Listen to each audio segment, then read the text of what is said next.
La mère rentre à la maison tard, trouve son fils de 9 ans couvert d'ecchymose et l'emmène aux urgences. Lorsque le garçon raconte au médecin ce qui s'est passé, celui-ci appelle immédiatement le 911.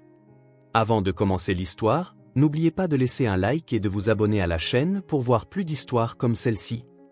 Les lumières fluorescentes de l'hôpital Boston Memorial bourdonnaient au-dessus d'elle tandis que Jessica Reynolds regardait sa montre pour la 5e fois en 1h 22h47.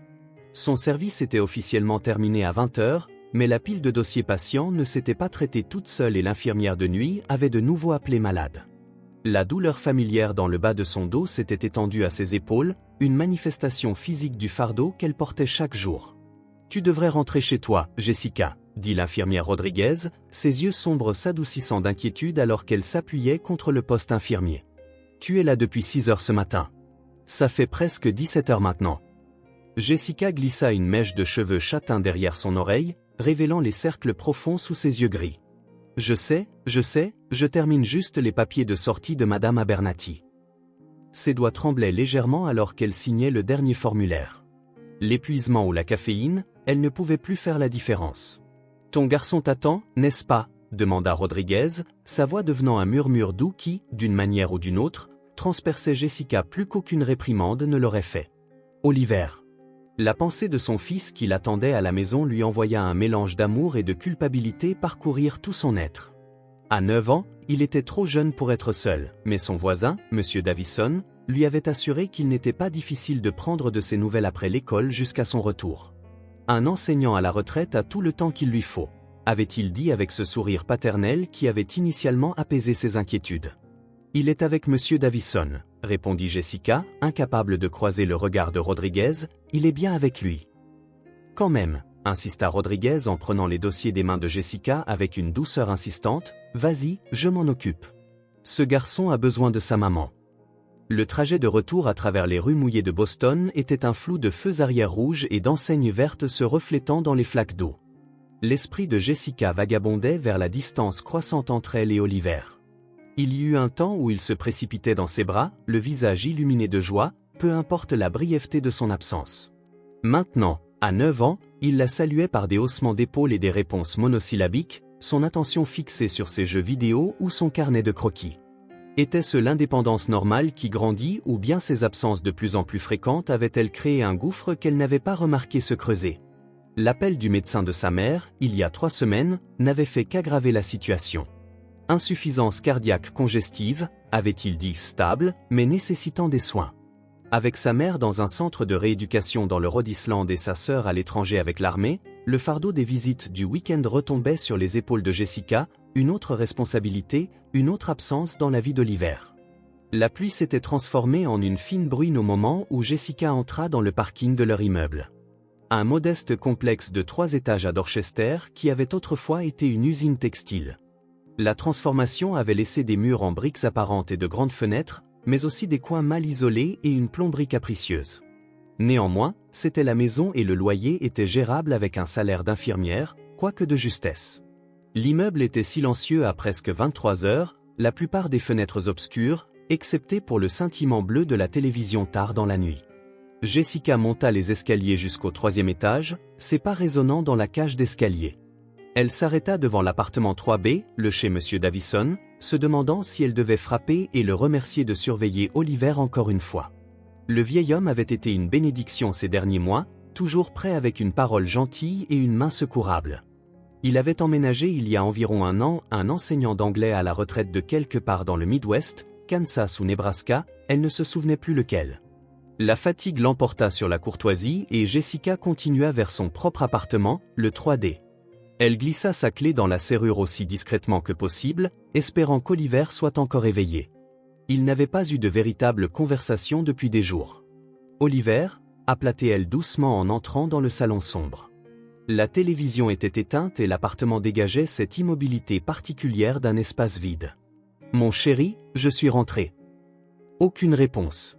Jessica alluma la lumière, révélant le modeste salon avec ses meubles d'occasion et des murs ornés des œuvres d'art d'Oliver. Son sac à dos était étendu sur le sol près de la table basse. Des devoirs s'étaient répandus à côté ou des feuilles de mathématiques à moitié remplies, avec des marques de gomme tachant les marges. « Oliver. Un frisson d'inquiétude monta dans sa poitrine alors qu'elle se dirigeait vers sa chambre. La porte était fermée, ce qui était inhabituel à cette heure de la nuit.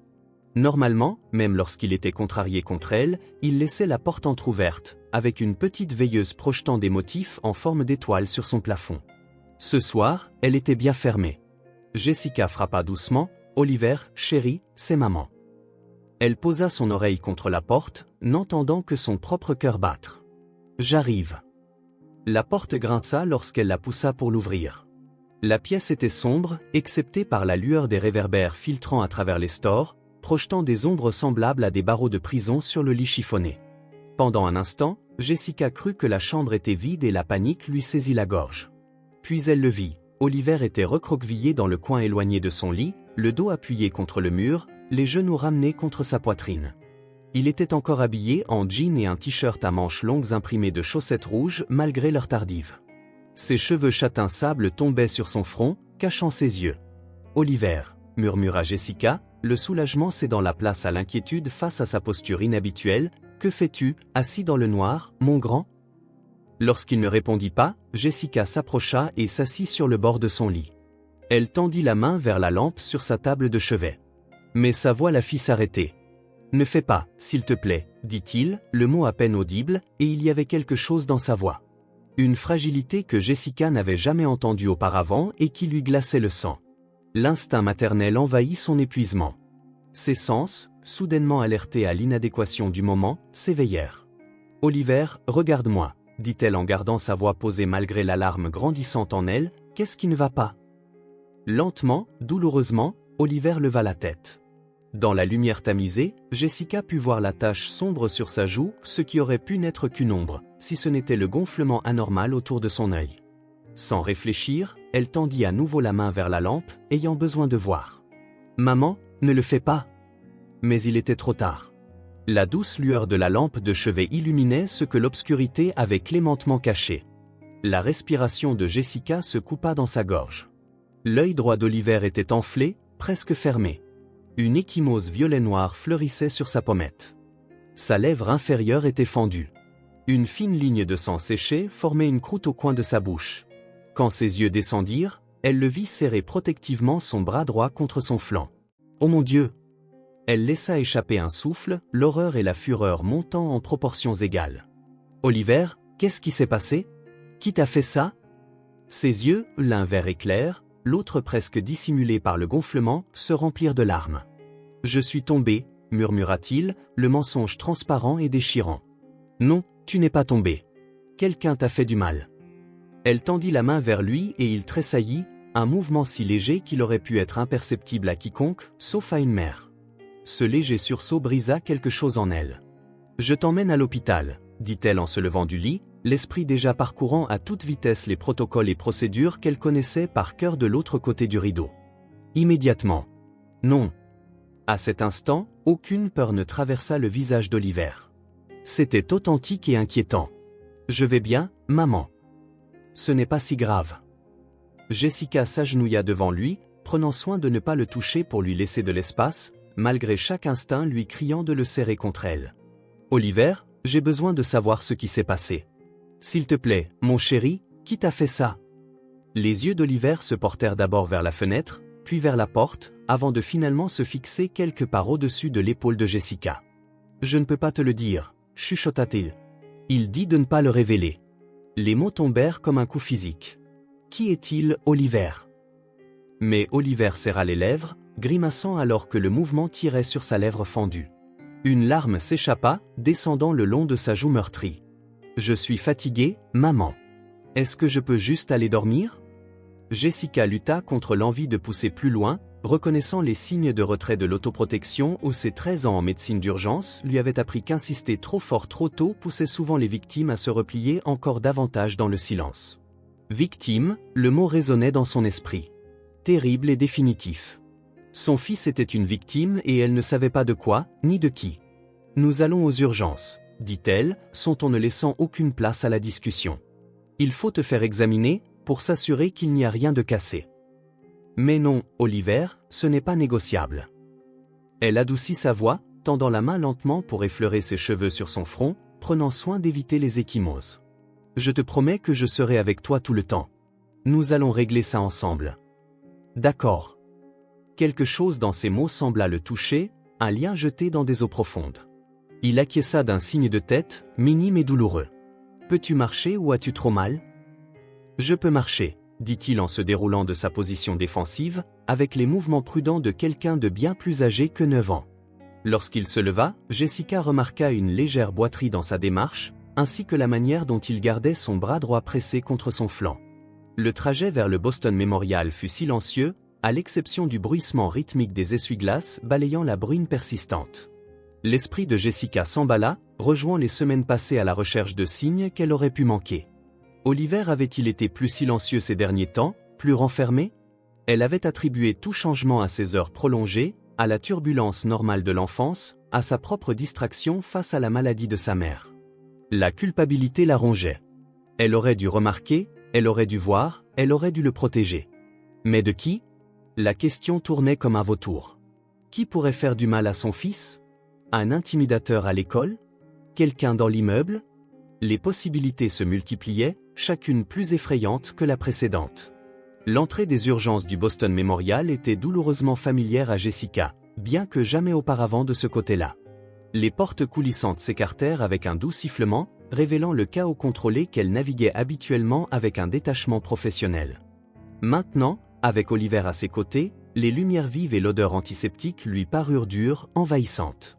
L'infirmière de triage leva les yeux, la reconnaissance se faisant jour. « Jessica, qu'est-ce que… » Puis elle vit Oliver, et son masque professionnel se remit en place. « Qu'est-ce qui s'est passé? »« Mon fils doit être examiné, » dit Jessica en posant une main protectrice sur l'épaule d'Oliver, évoquant une possible fracture faciale ou une blessure potentielle aux côtes ou aux bras. L'infirmière Diane, qui avait assuré des gardes avec Jessica pendant des années, hocha la tête, ses yeux communiquant ce que sa voix ne pouvait exprimer devant Oliver. Elle reconnaissait les signes aussi clairement que Jessica. La salle 3 est libre. Je vais appeler le Dr Reeves. Elle tendit à Jessica le clipoir avec les formulaires d'admission, ses doigts s'attardant un moment de plus que nécessaire. Nous allons bien nous occuper de lui, Jessica. La salle 3 était l'une des petites salles d'examen, conçue pour des cas non critiques nécessitant néanmoins de l'intimité. Jessica aida Oliver à s'installer sur la table d'examen, le papier se froissant sous lui. Elle remplit machinalement les formulaires, consciente des yeux d'Oliver qui suivaient ses mouvements. « Maman ?» Sa voix était faible, incertaine. « Suis-je en train de faire des bêtises ?» La question la transperça. « Non, mon chéri, » dit-elle fermement en posant le clipoir de côté. « Tu n'es pas en faute. Pas du tout. Quelqu'un t'a fait du mal et ce n'est jamais de ta faute. Tu me comprends ?» Il hocha la tête, mais le doute persistant dans ses yeux lui indiquait qu'il n'était pas convaincu. Un léger coup à la porte précéda l'entrée du docteur Thomas Reeves. Dans la quarantaine, avec des yeux bienveillants derrière des lunettes à monture métallique, le docteur Reeves était l'un des rares médecins urgentistes en qui Jessica avait une confiance véritable pour les cas pédiatriques.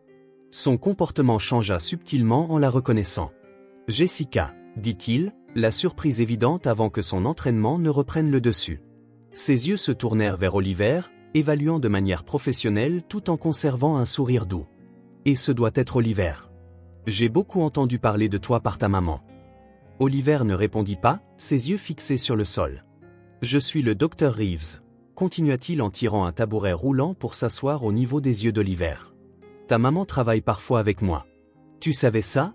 C'est l'une de nos meilleures infirmières. » Un infime éclat de fierté traversa le visage d'Oliver avant de disparaître dans la lassitude. « On dirait que tu as passé une dure journée, » dit le docteur Reeves, gardant un ton conversationnel. « Ça te dérange si je jette un œil à ces ecchymoses ?» Oliver jeta un coup d'œil à Jessica qui hocha la tête avec encouragement. « Ça va, mon chéri. Le docteur Reeves doit juste s'assurer que tu vas bien. » L'examen du docteur Reeves était minutieux mais doux. Son commentaire en continu était destiné à mettre Oliver à l'aise. « Je vais toucher ta joue maintenant, très légèrement. Dis-moi si quelque chose te fait mal. »« Bien. Maintenant, j'ai besoin de vérifier tes côtes. Peux-tu prendre une grande inspiration pour moi ?» Jessica regarda, le cœur se serrant, pendant que le docteur Reeves documentait chaque blessure ou les ecchymoses sur le visage, la lèvre fendue, la sensibilité le long des côtes d'Oliver, le gonflement à son poignet droit, non cassé, probablement foulé. « Les descriptions cliniques ne pouvaient saisir l'horreur de voir de telles blessures sur son enfant, Oliver. Oliver, finit par dire le docteur Reeves, sa voix toujours douce mais avec une gravité sous-jacente, peux-tu me dire comment tu t'es blessé? Le silence s'étira. Les yeux d'Oliver se portèrent vers Jessica, puis de nouveau vers le docteur Reeves. Je suis tombé, dit-il, le même mensonge transparent qu'il avait déjà offert plus tôt. Le docteur Reeves hocha la tête, sans surprise. Ça a dû être une sacrée chute. Était-ce à l'école quand c'est arrivé? Oliver secoua la tête. À la maison, puis un autre mouvement de tête. Le docteur Reeves ajusta son approche. Parfois, Oliver, les gens se font mal parce que quelqu'un d'autre leur fait du mal. Est-ce que quelqu'un te fait du mal? La respiration d'Oliver s'accéléra. Sa main non blessée serrait le drap en papier sur la table d'examen. Je ne suis pas censé le dire, chuchota-t-il. Il a dit qu'il ferait du mal à maman si je le disais. Jessica sentit le sang lui quitter le visage. Oliver, dit-elle en luttant pour garder une voix posée, personne ne va nous faire du mal, ni à toi ni à moi. Tu es en sécurité ici. Nous voulons juste t'aider. Le docteur Reeves continua avec un calme maîtrisé. Celui ou celle qui t'a dit cela mentait, Oliver. Ils ont dit ça pour te faire peur, mais ils ne peuvent plus te faire du mal, ni à ta maman.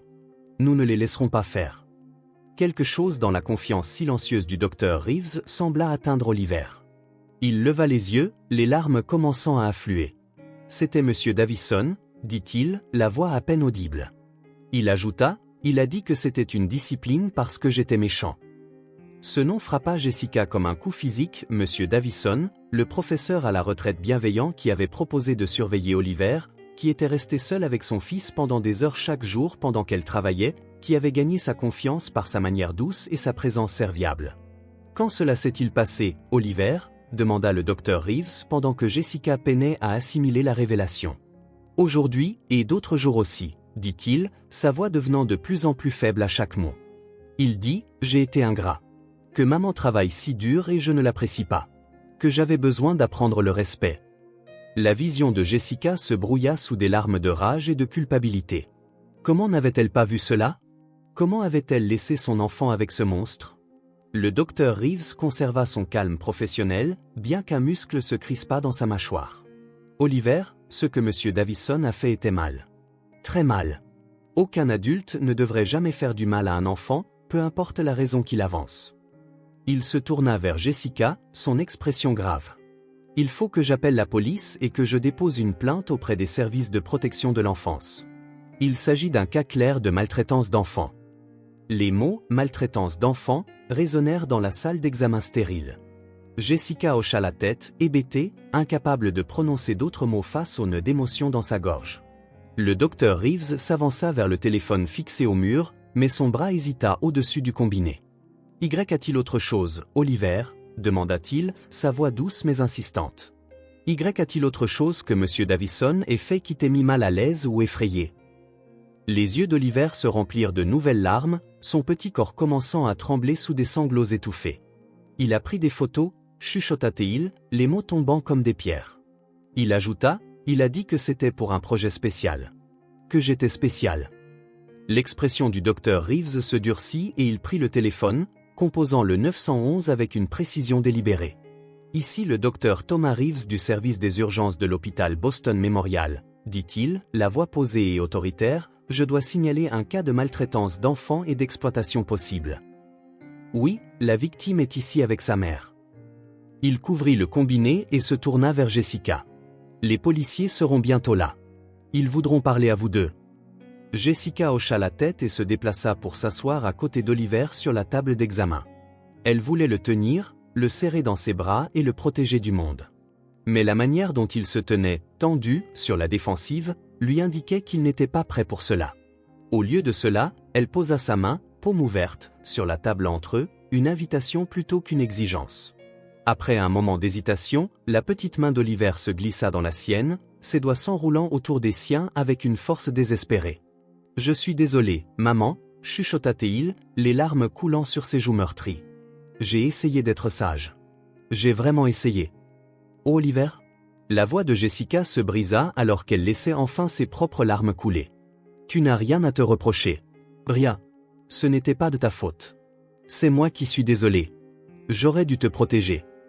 Le docteur Reeves termina son appel et s'approcha d'eux à nouveau. Son attitude s'adoucit avec compassion. La police est en route.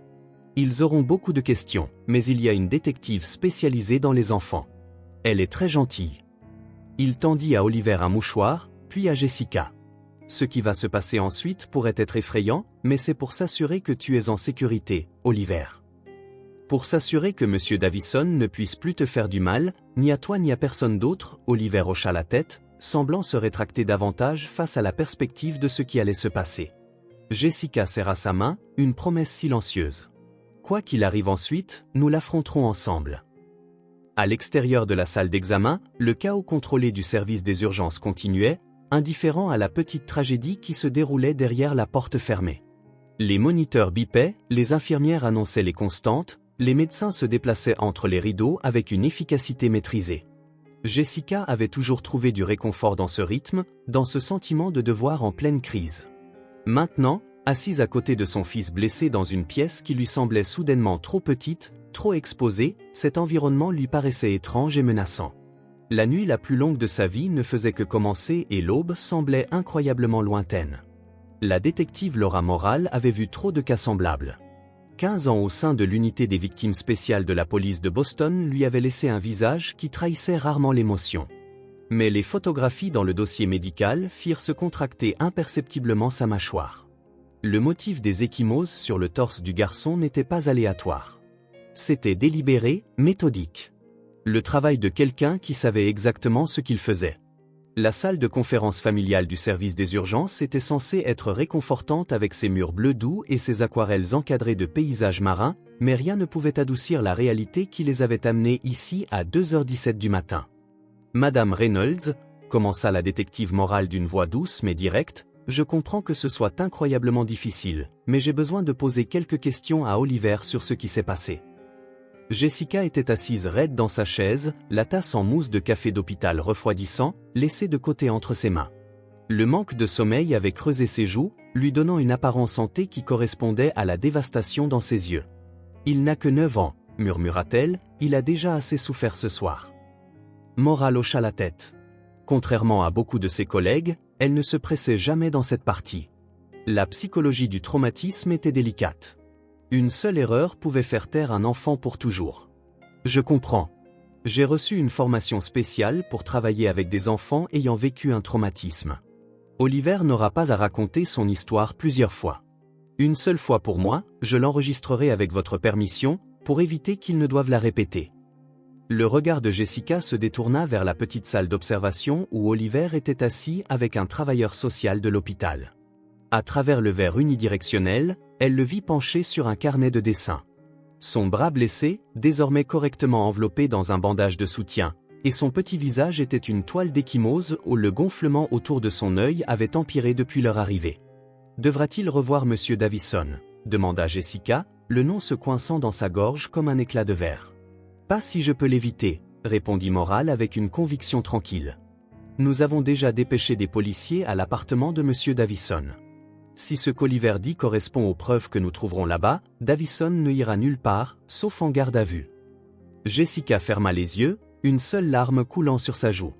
Je lui faisais confiance, je l'ai laissé entrer dans nos vies, toutes ces heures. Sa voix se brisa et elle porta une main tremblante à sa bouche.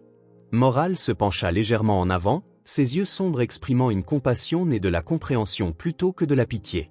« Madame Reynolds, je dois vous dire quelque chose que vous pourriez ne pas croire en ce moment, mais c'est important, ce n'est pas de votre faute. » Un rire amer s'échappa de Jessica. « Je suis infirmière, je suis formée pour reconnaître les signes de maltraitance. J'ai laissé mon fils avec un ?» Elle baissa la voix en un chuchotement dur. « Un prédateur. Comment est-ce que ce n'est pas de ma faute ? Des abuseurs comme Davison sont des experts en tromperie. Ils cultivent la confiance. Ils se présentent comme des aides, surtout aux personnes vulnérables ou débordées. » Le ton de Morale resta ferme. « Ils comptent sur ta culpabilité pour te faire garder le silence, pour les protéger. » Les mots de la détective semblèrent percer l'armure de culpabilité de Jessica, ne serait-ce que momentanément. Elle se redressa dans sa chaise, l'épuisement cédant la place à une étincelle de colère. Qu'est-ce qui va se passer maintenant avec Davison ? D'après le rapport du docteur Reeves et la déclaration préliminaire que vous avez donnée, nous l'arrêterons. Le procureur décidera des charges une fois que nous aurons la déposition d'Oliver et traité toute preuve provenant de l'appartement de Davison. Morale jeta un coup d'œil à sa montre. Mes collègues devraient exécuter un mandat de perquisition en ce moment. L'esprit de Jessica se rappela l'appartement en face du sien où les étagères garnies de classiques, les certificats d'enseignement encadrés, les photographies d'enfants souriants des années de Davison en tant qu'enseignant. Avaient-ils tous été des proies? La pensée la rendit physiquement malade. Quand tu interroges Oliver, dit Jessica, la voix plus assurée maintenant, je veux être là. Morale réfléchit un instant. Habituellement, les enfants s'expriment plus librement sans la présence d'un parent. Ils essaient souvent de protéger leurs parents de la vérité entière. Il faut qu'ils sachent que je n'ai pas peur de l'entendre. Jessica insista, rien de ce que tu diras ne fera diminuer mon amour pour toi. Après un moment, Morale hocha la tête. Très bien, mais si à un moment donné je sens que ces révélations sont inhibées par ta présence, je pourrais te demander de sortir. Peux-tu accepter cela? Oui, dit Jessica, puis ajouta presque pour elle-même, j'ai déjà été assez absente. La salle d'interrogatoire avait été conçue pour les enfants. Les chaises étaient plus basses, la table était ronde plutôt que rectangulaire. Une étagère contenait des peluches et des jouets anti-stress. Un appareil d'enregistrement numérique reposait discrètement au centre de la table, sa lumière rouge étant la seule indication de sa fonction.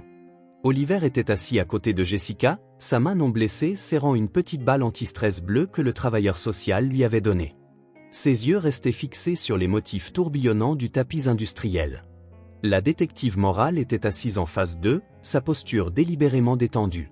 Elle avait enlevé son blazer et son insigne, ne portant plus qu'une blouse simple et un pantalon. Rien en elle ne criait « police », une décision calculée pour mettre Oliver à l'aise. « Salut Oliver », commença-t-elle d'une voix chaleureuse mais sans fausse gaieté, « je m'appelle Laura. Mon travail est de parler aux enfants quand les adultes font des choses qui leur font du mal ou les effraient. » La prise d'Oliver sur la balle anti-stress se resserra, mais il ne leva pas les yeux. « Il n'y a pas de mauvaise réponse à mes questions », poursuivit Morale. « Et si tu ne sais pas ou ne te souviens pas de quelque chose, c'est tout à fait correct de le dire. L'essentiel est que tu dises la vérité, même si tu penses que cela pourrait être effrayant ou contrarier quelqu'un. Tu me comprends? » Un petit hochement de tête. « Peux-tu le dire à haute voix, s'il te plaît? Juste pour que je sache que tu as compris. »« Oui, » murmura-t-il, la parole à peine audible. « Merci, Oliver. C'est vraiment utile. » Morale jeta un regard à Jessica, puis de nouveau à Oliver. « Je sais que le docteur Reeves t'a déjà posé quelques questions sur comment tu t'es blessé. Je vais en poser d'autres à ce sujet. D'accord? » Un autre petit hochement de tête, suivi d'un « d'accord » chuchoté. « Peux-tu me dire qui t'a fait du mal? » La respiration d'Oliver s'accéléra, ses yeux passant de Jessica au sol. Jessica lutta contre l'envie de parler pour le rassurer, sachant que Morale devait établir son propre lien avec lui. « Monsieur Davison », finit par dire Oliver, le nom si doucement prononcé qu'il était presque inaudible. « Merci de m'avoir dit cela, » dit Morale, c'était très courageux. « Peux-tu me dire quand cela s'est produit? » Aujourd'hui. Après l'école, répondit-il, ses doigts manipulant la balle anti-stress de manière rythmée. Et d'autres fois aussi. Quand cela a-t-il commencé? Le front d'Oliver se plissa de concentration, depuis que maman avait commencé à rendre visite à grand-mère à l'hôpital, lorsqu'elle devait aussi travailler tard. Chaque mot lui semblait un coup physique. 3 semaines. Son fils souffrait depuis 3 semaines pendant qu'elle courait entre le travail et le chevet de sa mère. Qu'est-ce qui s'est passé la première fois? Demanda Morale. La lèvre inférieure d'Oliver tremblait. Je jouais trop fort à mon jeu. Il expliqua que les voisins se plaignaient, disant que maman aurait des ennuis avec le concierge de l'immeuble. Sa voix se renforça en racontant ce souvenir. Il a dit que j'avais besoin de discipline. Qu'a-t-il fait ensuite, Oliver? La main libre d'Oliver se porta inconsciemment à sa cuisse. Il a dit que si je le disais à maman, il la forcerait à déménager à cause de moi et qu'on serait sans abri. Jessica se mordit les lèvres si fort qu'elle en goûta le sang, essayant de contenir le sanglot qui menaçait de s'échapper. Morale lui lança un regard d'avertissement avant de continuer. Cela s'est-il reproduit après la première fois? Oliver hocha la tête. Si j'étais trop bruyant, ou si je ne terminais pas mes devoirs, ou si je ne mangeais pas la nourriture qu'il préparait. Les mots affluèrent plus rapidement, comme si un barrage avait cédé. Maman travaillait tellement dur et j'étais ingrat, que j'avais besoin d'apprendre à être un bon garçon. La partie clinique de l'esprit de Jessica ou l'infirmière qui avait vu des cas d'abus aux urgences, reconnu les tactiques classiques de manipulation, l'isolement, la culpabilisation, la peur. Mais la partie humaine d'elle-même, la mère, voulait déchirer l'univers et le reconstruire sans des hommes comme Davison. Oliver. Morale poursuivie d'une voix douce mais persistante. Le docteur Reeves a mentionné que M. Davison avait pris des photos de toi. Peux-tu m'en parler? Le changement fut immédiat. Oliver se recroquevilla davantage sur lui-même.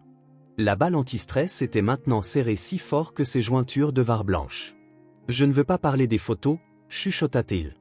Je sais que c'est difficile, dit Morale, mais c'est très important. A-t-il pris des photos quand il t'a blessé? Un petit hochement de tête. C'était à des moments différents? Un hochement de tête confirma. T'a-t-il demandé de faire des choses pour les photos ou de changer de vêtements? Le visage d'Oliver se chiffonna, des larmes coulant sur ses joues meurtries. Il a dit que nous réalisions un art spécial, que j'étais son ami spécial. Un souffle tremblant. Je ne voulais pas, mais il a dit qu'il ferait du mal à maman si je ne le faisais pas. Jessica ne put s'empêcher de tendre la main vers celle d'Oliver, prenant soin de ne pas l'encombrer, mais ayant désespérément besoin de ce contact. À sa grande surprise, il agrippa ses doigts fermement, comme pour s'ancrer. « Tu te débrouilles si bien, Oliver, » dit Morale, sa voix posée malgré l'horreur de ce qu'elle entendait. « Juste quelques questions de plus, d'accord? Est-ce que M. Davison t'a déjà touché d'une manière qui t'a mis mal à l'aise ?» Le corps entier d'Oliver se tendit. La balle anti-stress tomba, oubliée, sur le sol alors qu'il se blottissait contre le côté de Jessica. Il essaya. La réponse étouffée fut « la semaine dernière ». Mais ensuite, Madame Patel de l'étage supérieur frappa à la porte. Elle avait apporté des cookies. Sa voix se brisa sur le dernier mot, un mélange de soulagement et de traumatisme. Il s'est vraiment fâché après son départ, ajouta-t-il. C'est à ce moment-là qu'il t'a blessé comme il l'a fait aujourd'hui, demanda Morale. Oliver hocha la tête contre le bras de Jessica. Il a dit que je l'avais fait exprès, que j'avais fait du bruit pour qu'elle vienne. Mais je n'ai pas fait ça, maman, dit-il en levant les yeux vers Jessica avec une intensité désespérée. Je te promets que je ne l'ai pas fait. J'étais silencieux, comme il disait. Je te crois, mon chéri, murmura Jessica, son cœur se brisant à nouveau. Je te crois, la détective laissa un moment de silence avant de poursuivre. Oliver, sais-tu si M. Davison a fait cela à d'autres enfants? Pour la première fois, la confusion traversa le visage d'Oliver. Je ne sais pas. Il fait venir d'autres enfants parfois. Je les entends? Pause. Il a une pièce dans laquelle je n'ai pas le droit d'entrer. Il appelle ça son studio. C'est là qu'il prend les photos. Morale échangea un regard significatif avec Jessica par-dessus la tête d'Oliver. Ce n'est plus seulement une affaire d'Oliver. Il s'agit potentiellement d'un prédateur en série avec plusieurs victimes. Tu as été incroyablement courageux, Oliver, dit Morale, sa voix chaleureuse, et ce que M. Davison a fait et dit, rien de tout cela n'est de ta faute. Il avait tort. Pas toi. Pour la première fois, Oliver la regarda directement, cherchant la vérité dans son visage. Va-t-il en prison? Nous allons faire tout ce que nous pouvons pour nous assurer qu'il le fasse, répondit Morale. Et vous venez de nous aider énormément en disant la vérité. Comme sur un signal, un léger coup se fit entendre à la porte et un autre détective passa la tête à l'intérieur. Le détective Morale prit quelques mots, puis s'excusa, laissant Jessica et Oliver dans un moment de silence fragile. Jessica voulait dire quelque chose. N'importe quoi pour alléger la douleur de son fils. Mais quel mot pourrait jamais combler le gouffre du traumatisme entre eux? Je suis désolé, maman, chuchota Oliver, sa voix petite mais parvenant, d'une manière ou d'une autre, à remplir toute la pièce. Non, dit Jessica avec véhémence, se retournant dans son fauteuil pour le regarder directement. Tu n'as rien, absolument rien à te faire pardonner. C'est moi qui devrais être désolé. J'aurais dû te protéger. J'aurais dû savoir. Il a dit que tu ne me croirais pas, poursuivit Oliver comme s'il ne l'avait pas entendu. C'est pour ça que je n'ai pas dit, Jessica sentit son cœur se fissurer le long de nouvelles failles. Je te croirai toujours, Oliver. Toujours. Quoi qu'il arrive. Oliver scruta son visage à la recherche d'une certitude. Même quand je fais des erreurs. Même alors. Surtout alors, Jessica lutta pour garder sa voix stable. Rien de ce que tu pourrais faire ne m'empêcherait de t'aimer ou de croire en toi. Bien. Avant qu'Oliver ne puisse répondre, la porte s'ouvrit à nouveau. Le détective Moral réapparut, suivi d'une femme en tailleur-pantalon impeccable portant un porte-documents en cuir. Son expression était neutre, professionnelle, mais la tension autour de ses yeux trahissait la gravité de la situation. « Madame Reynolds, voici Veronica Cartwright du département de l'enfance et des familles », dit Moral. « Elle a besoin de vous parler des mesures temporaires pour Oliver. » Le ventre de Jessica se noua. « Des mesures? Que voulez-vous dire? Il rentre chez moi ?» Mademoiselle Cartwright prit place sur le siège que Moral venait de libérer. « Madame Reynolds, je comprends que cela soit difficile, mais lorsqu'il y a des allégations de maltraitance, nous sommes tenus d'évaluer la situation familiale avant d'eux. » « Il n'a pas été maltraité chez nous, » interrompit Jessica, la voix montant. « Il a été maltraité par un voisin en qui j'avais confiance pendant que je travaillais pour nous soutenir, maman. » La voix d'Oliver tremblait d'une nouvelle peur. « Que se passe-t-il » L'expression de Cartwright s'adoucit légèrement. « Ta maman a raison, Oliver. Tu n'as rien fait de mal. Mais il fait partie de mon travail de m'assurer que tu sois dans un endroit sûr pendant que nous mettons de l'ordre dans tout ça. » « Il est dans un endroit sûr, » insista Jessica, son bras se resserrant de façon protectrice autour des épaules d'Oliver. « Avec moi, sa mère, » s'éclaircit Moral. « Madame Reynolds, nous avons récupéré des preuves dans l'appartement de Monsieur Davison. Des photos, des vidéos. C'est pire que ce que nous pensions. Je ne vois pas en quoi cela a un rapport avec le fait qu'Oliver rentre chez moi, » dit Jessica, bien qu'un frisson la parcourût à l'évocation des implications. « C'est pertinent, parce qu'il y a des preuves suggérant que d'autres enfants ont été impliqués, y compris certains qui pourraient vivre dans votre immeuble, expliqua Moral avec précaution. Jusqu'à ce que nous puissions déterminer l'étendue du réseau et des activités de Davison, nous devons assurer la sécurité continue d'Oliver. » Jessica eut l'impression que le sol s'était dérobé sous ses pieds. « Vous pensez qu'il y en a d'autres? D'autres prédateurs? » demanda-t-elle. Nous ne le savons pas encore, mais l'ordinateur de Davison contenait des communications suggérant qu'il n'agissait pas entièrement seul, répondit Moral en choisissant ses mots avec soin, consciente de la présence d'Oliver. Les implications s'abattirent sur Jessica en vagues et séhurantes. Jusqu'où cela allait-il? Qui d'autre, dans leur immeuble, dans leur communauté, était impliqué? Ses yeux se tournèrent de nouveau vers Oliver, petit et meurtri à côté d'elle, et une protectivité féroce et instinctive la submergea. « Il ne quittera pas ma vue, » déclara-t-elle d'un ton plat. « Vous voulez enquêter? Très bien. Mettez-moi sous surveillance 24 heures sur 24, si nécessaire, mais je ne serai pas séparée de mon fils. » Madame Reynolds, commença Cartwright. « C'est mise, » corrigea brusquement Jessica. « Et je suis infirmière diplômée dans cet hôpital. J'ai un appartement avec une serrure de sécurité et une chambre pour mon fils. Je n'ai aucun casier judiciaire, aucun antécédent de négligence ou de maltraitance.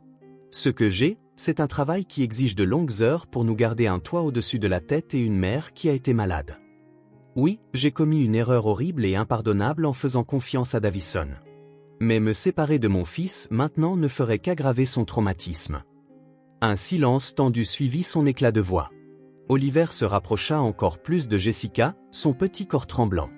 Finalement, Moral prit la parole. « Il pourrait y avoir un compromis, mademoiselle Cartwright. Que diriez-vous d'une affectation d'urgence chez la famille, en présence de madame Reynolds? Ont-ils des proches dans la région qui pourraient venir habiter temporairement ?» Avant que Cartwright ne puisse répondre, le téléphone de Jessica sonna. Le son était discordant dans cette pièce chargée d'émotions. Elle jeta un coup d'œil à l'écran, la reconnaissance éclairant son visage. « C'est ma sœur, » dit-elle, incrédule. « Elle est dans l'armée, en Afghanistan. Elle n'appelle jamais à cette heure. »« Prenez l'appel, » encouragea Moral. « Cela pourrait être pertinent à notre discussion. » Jessica répondit d'une voix hésitante, « Maggie ?» La voix à l'autre bout était faible, mais assez claire pour que ceux dans la pièce puissent l'entendre. « Jess, merci à Dieu, j'essaie de te joindre depuis des heures. Que se passe-t-il » Le message de la Croix-Rouge disait qu'il y avait une urgence familiale. Les yeux de Jessica s'écarquillèrent. « Croix-Rouge ? Je n'ai envoyé aucun message. » « Eh bien, quelqu'un l'a fait. Mon flic m'a retiré de la patrouille et m'a dit de rentrer immédiatement. Il a dit que c'était à propos d'Oliver. » Un regard passa entre Moral et Cartwright. « Le timing est trop coïncident, » dit Maggie. La voix de Jessica, tremblante, ajouta « Il s'est passé quelque chose. » Oliver, il a été blessé. Blessé? Comment va-t-il? La peur dans la voix de Maggie était palpable, même à travers le petit haut-parleur du téléphone. Physiquement, il se remettra. Mais Jessica s'interrompit, réticente à expliquer la situation en entier avec Oliver juste à côté d'elle. C'est compliqué. Quand peux-tu rentrer à la maison? C'est pourquoi j'appelle. Je suis déjà en transport vers Bram. Il me déploie d'urgence pour me renvoyer aux États-Unis. Je devrais être à la maison dans les 48 heures. Un soulagement inonda Jessica. Maggie, solide et fiable, qui avait pratiquement contribué à élever Oliver durant ses premières années pendant que Jessica finissait ses études d'infirmière, qui avait rejoint l'armée pour subvenir à leurs besoins lorsque le père d'Oliver avait disparu avant même sa naissance. Mademoiselle Cartwright, dit Jessica, une nouvelle lueur d'espoir se lisant dans sa voix, ma sœur est sergente-chef dans l'armée américaine. Elle est déployée d'urgence et sera là dans 2 jours. Sa présence chez nous satisferait-elle vos préoccupations en matière de surveillance? Cartwright envisagea ce développement comme potentiellement acceptable. Nous devrions effectuer une vérification des antécédents, mais le service militaire est généralement perçu favorablement. Si elle est prête à rester avec vous et à assurer une surveillance supplémentaire, cela pourrait fonctionner comme une solution temporaire. Maggie, dit Jessica au téléphone, les services sociaux sont impliqués. Ils s'inquiètent qu'Oliver reste uniquement avec moi. Pourrais-tu rester avec nous à ton retour? Bien sûr, tout ce dont vous avez besoin, répondit-elle immédiatement. Les plans furent rapidement organisés. Maggie appellerait pour donner l'heure exacte de son arrivée. En attendant, Cartwright accepta à contre-cœur qu'Oliver puisse rester avec Jessica à condition qu'il demeure à l'hôpital jusqu'au matin, lorsqu'une évaluation plus approfondie de la sécurité du domicile pourrait être effectuée. Au fur et à mesure que les détails se finalisaient, une lourde fatigue s'abattit sur Jessica. L'adrénaline qui la soutenait diminuait, laissant derrière elle une lassitude profonde jusqu'aux os. Oliver aussi s'affaiblissait, son corps se reposant contre le sien alors que le poids émotionnel de la nuit le rattrapait. Morale remarqua leur fatigue. Il y a une salle familiale à cet étage avec un canapé-lit. Pourquoi ne pas essayer de vous reposer tous les deux? Je ferai poster un agent à l'extérieur. Personne ne vous dérangera. Jessica hocha la tête avec gratitude. Et lui? Elle ne pouvait se résoudre à prononcer à nouveau le nom de Davison. Il est en détention, confirma Morale. Pas de caution. Vu la nature des preuves et le risque de fuite, il ne s'approchera plus jamais d'Oliver. La salle familiale était petite mais privée, avec une fenêtre donnant sur la cour intérieure de l'hôpital. La première lumière pâle de l'aube commençait à effleurer le ciel à l'est, transformant les lourds nuages nocturnes en un lavande sombre. Jessica aida Oliver à s'installer sur le canapé-lit, arrangeant soigneusement les coussins pour soutenir son bras blessé. « Essaie de dormir, mon chéri », murmura-t-elle en repoussant délicatement ses cheveux de son front. « Je serai là tout le temps. » Oliver leva les yeux vers elle, la fatigue faisant ressortir ses ecchymoses sur sa peau pâle. « Promets-moi. »« Je te le promets. » Jessica s'installa à côté de lui sur les couvertures, lui laissant de l'espace tout en restant proche. « Je ne vais nulle part. » Peu à peu, les yeux d'Oliver se fermèrent, sa respiration s'équilibrant graduellement. Endormi, il se laissa aller, et Jessica l'observa. Cet enfant qui avait enduré des horreurs inimaginables pendant qu'elle restait inconsciente de tout cela. Des larmes glissèrent silencieusement sur ses joues, mais elle ne fit aucun geste pour les essuyer. À l'extérieur de la porte, l'agent assigné par Morale se tenait droit, rappelant visiblement que le danger n'était pas totalement écarté. Au-delà, l'hôpital s'éveillait à un nouveau jour, changement d'équipe, chariot de petit déjeuner, le rythme incessant des soins qui avaient structuré la vie de Jessica pendant si longtemps. Mais dans cette petite pièce, suspendue entre la nuit et le jour, Jessica fit une promesse silencieuse à son fils endormi. Les choses changeraient. Elles changeraient. La confiance entre eux, si gravement brisée par son absence et la cruauté de Davison, serait reconstruite, plus forte, incassable. L'aube se leva pleinement sur Boston, baignant la ville dans une lumière froide et claire. Jessica ne dormit pas. Elle resta en veille, ses yeux ne quittant jamais le visage d'Oliver, comme si son regard seul pouvait le protéger des ombres qui avaient déjà tout emporté. Le centre communautaire de Dorchester Heights bourdonnait de tension. Ce qui avait commencé comme une réunion d'urgence de quartier concernant la sécurité avait rapidement révélé sa véritable nature, un véritable champ de bataille. D'un côté, Jessica Reynolds, accompagnée de sa sœur Maggie en tenue civile impeccable qui ne pouvait dissimuler son port d'armes. De l'autre, un groupe de résidents mené par Eleanor Simmons, présidente de l'association des locataires de l'immeuble et figure établie depuis 20 ans dans la communauté. Entre eux se tenait Marcus Powell, le gestionnaire de l'immeuble, visiblement mal à l'aise dans son rôle de médiateur. Les lumières fluorescentes projetaient des ombres dures sur son visage en sueur alors qu'il s'adressait aux quelques 60 résidents présents. « Je tiens à souligner que cette réunion n'a pas pour but d'attribuer des responsabilités, » dit Powell, la voix tendue. « Il s'agit d'assurer la sécurité de tous les résidents pour l'avenir, et non de chercher des coupables. » La voix d'Eleanor tranchait le murmure. À 67 ans, avec des cheveux gris d'acier et une carrure à la hauteur, elle attirait l'attention sans effort. Un membre respecté de notre communauté a été arrêté pour des allégations qui n'ont pas encore été prouvées devant le tribunal. Pendant ce temps, des rumeurs venaient détruire le sentiment de sécurité que nous avons mis tant d'années à bâtir. Jessica sentit des dizaines de regards se tourner vers elle. 3 semaines s'étaient écoulées depuis cette nuit terrible à l'hôpital. 3 semaines d'interrogatoire par la police, de visites d'assistantes sociales et de rendez-vous en thérapie.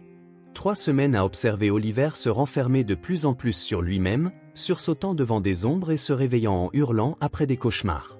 La main de Maggie trouva celle de Jessica sous la table, un signe de soutien silencieux. Sa sœur était arrivée exactement comme promis, marchant dans l'hôpital avec un sac de sport à la main, moins de 48 heures après leur appel. Elle avait pris un congé familial d'urgence de 12 semaines et avait emménagé dans la chambre d'amis sans hésiter, devenant la compagne constante d'Oliver pendant que Jessica naviguait dans le labyrinthe des rendez-vous juridiques et médicaux. Ces allégations ne sont pas de simples suppositions, déclara Jessica d'une voix plus assurée qu'elle ne se sentait. La police a trouvé des preuves dans l'appartement de M. Davison. Des preuves physiques que nous n'avions jamais vues, répliqua Eleanor. William Davison a enseigné aux enfants pendant 30 ans sans une seule plainte. Il faisait du bénévolat au centre d'alphabétisation. Il avait été un atout pour cet immeuble depuis son emménagement. Il avait un casier, intervint le détective moral depuis sa position près du mur. Bien qu'elle ne fît pas officiellement partie de la réunion, elle était venue à la demande de Jessica. Au Nebraska, 2 allégations avaient été abandonnées lorsque les familles avaient soudainement déménagé.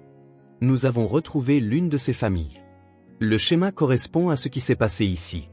Un murmure parcourut la salle. Les partisans d'Eleanor échangèrent des regards. Certains, incertains, d'autres, impassibles. Si c'est vrai, dit Martin Green, un comptable retraité du 2e étage, pourquoi n'a-t-on pas découvert cela avant qu'il ne s'installe ici? Ne font-ils pas de vérification des antécédents? Powell se tortilla inconfortablement. Notre vérification standard inclut l'historique de crédit, les références locatives et une recherche dans les casiers judiciaires. Monsieur Davison n'avait aucune condamnation, tout comme l'a dit le détective moral. Les allégations ont été scellées dans le cadre des règlements. Règlement, répéta Maggie, sa voix portant le tranchant de son entraînement militaire. Il les a payés. Un nouveau frémissement parcourut la foule. Plus fort cette fois. Jessica scruta les visages autour d'elle. Certains, elle les reconnut d'années passées à affronter l'enfer dans les couloirs ou l'ascenseur. D'autres étaient des inconnus, bien qu'ils vivent à quelques murs de distance. Combien avaient des enfants? Combien avaient laissé ses enfants à la garde de Davison, croyant, comme elle, qu'il était un enseignant retraité bienveillant, ayant du temps à consacrer? Madame Patel, dit soudainement Jessica en s'adressant à une femme indienne dans la quarantaine assise vers l'arrière, sa fille de 8 ans à ses côtés, vous avez apporté des biscuits à l'appartement de M. Davison il y a quelques semaines. Vous vous en souvenez? Madame Patel hocha la tête, la confusion se dessinant sur son visage. Oui, c'était jeudi. J'en avais fait trop pour mon cours de cuisine. Pourquoi? Jessica hésita, consciente de la vie privée d'Oliver mais devant faire comprendre aux personnes présentes, vous avez sauvé mon fils ce jour-là. Davison était sur le point de... Elle ne put terminer, mais son expression en disait long. La main de Madame Patel se porta à sa bouche, ses yeux s'écarquillèrent d'horreur. Elle serra sa fille contre elle, lui murmurant quelque chose à l'oreille avant de l'envoyer attendre dans le couloir avec un garçon plus âgé qui devait être son fils. Ravi passer du temps avec M. Davison, dit Madame Patel après le départ des enfants, la voix tremblante. Pour des cours particuliers d'anglais. Il disait que M. Davison l'aidait à se préparer pour le concours d'orthographe. Ses yeux cherchèrent ceux de Jessica à travers la pièce. La peur d'une mère reconnaissait la sienne. L'a-t-il fait? Nous sommes encore en train d'enquêter sur toutes les victimes potentielles, intervint doucement Moral. Mais c'est exactement pour cela que nous demandons aux parents de parler avec leurs enfants et de signaler toute interaction préoccupante. C'est scandaleux, intervint Eleanor. Nous traitons un homme comme coupable avant son procès. Son jour au tribunal viendra. Jessica interrompit, sa voix basse mais intense. Et quand ce sera le cas, Oliver devra revivre chaque instant de son traumatisme devant des étrangers. Il devra affronter l'homme qui l'a blessé et se faire traiter de menteur par les avocats de la défense. Alors pardonnez-moi si je ne partage pas votre préoccupation pour la réputation de William Davison. Sans attendre de réponse, Jessica rassembla ses affaires et se dirigea vers la porte, Maggie tout près derrière elle. Alors qu'elle traversait la pièce, Madame Patel les intercepta, les yeux brillants de larmes retenues. « Mon ravi, dit-elle doucement, il fait des cauchemars, refuse de faire ses devoirs. Je pensais que c'était normal pour un garçon, mais maintenant... » Elle glissa un bout de papier dans la main de Jessica. « Mon numéro. Peut-être pourrions-nous parler, de mère à mère. » Jessica ressentit une vague complexe d'émotions. De la peine pour un autre enfant qui aurait pu souffrir, du soulagement d'avoir trouvé une alliée, la détermination de donner un sens à leur douleur partagée. « Bien sûr, » dit-elle en glissant soigneusement le papier dans son sac à main. La soirée de début octobre était devenue fraîche, des feuilles glissant sur le parking du centre communautaire sous le vent vif.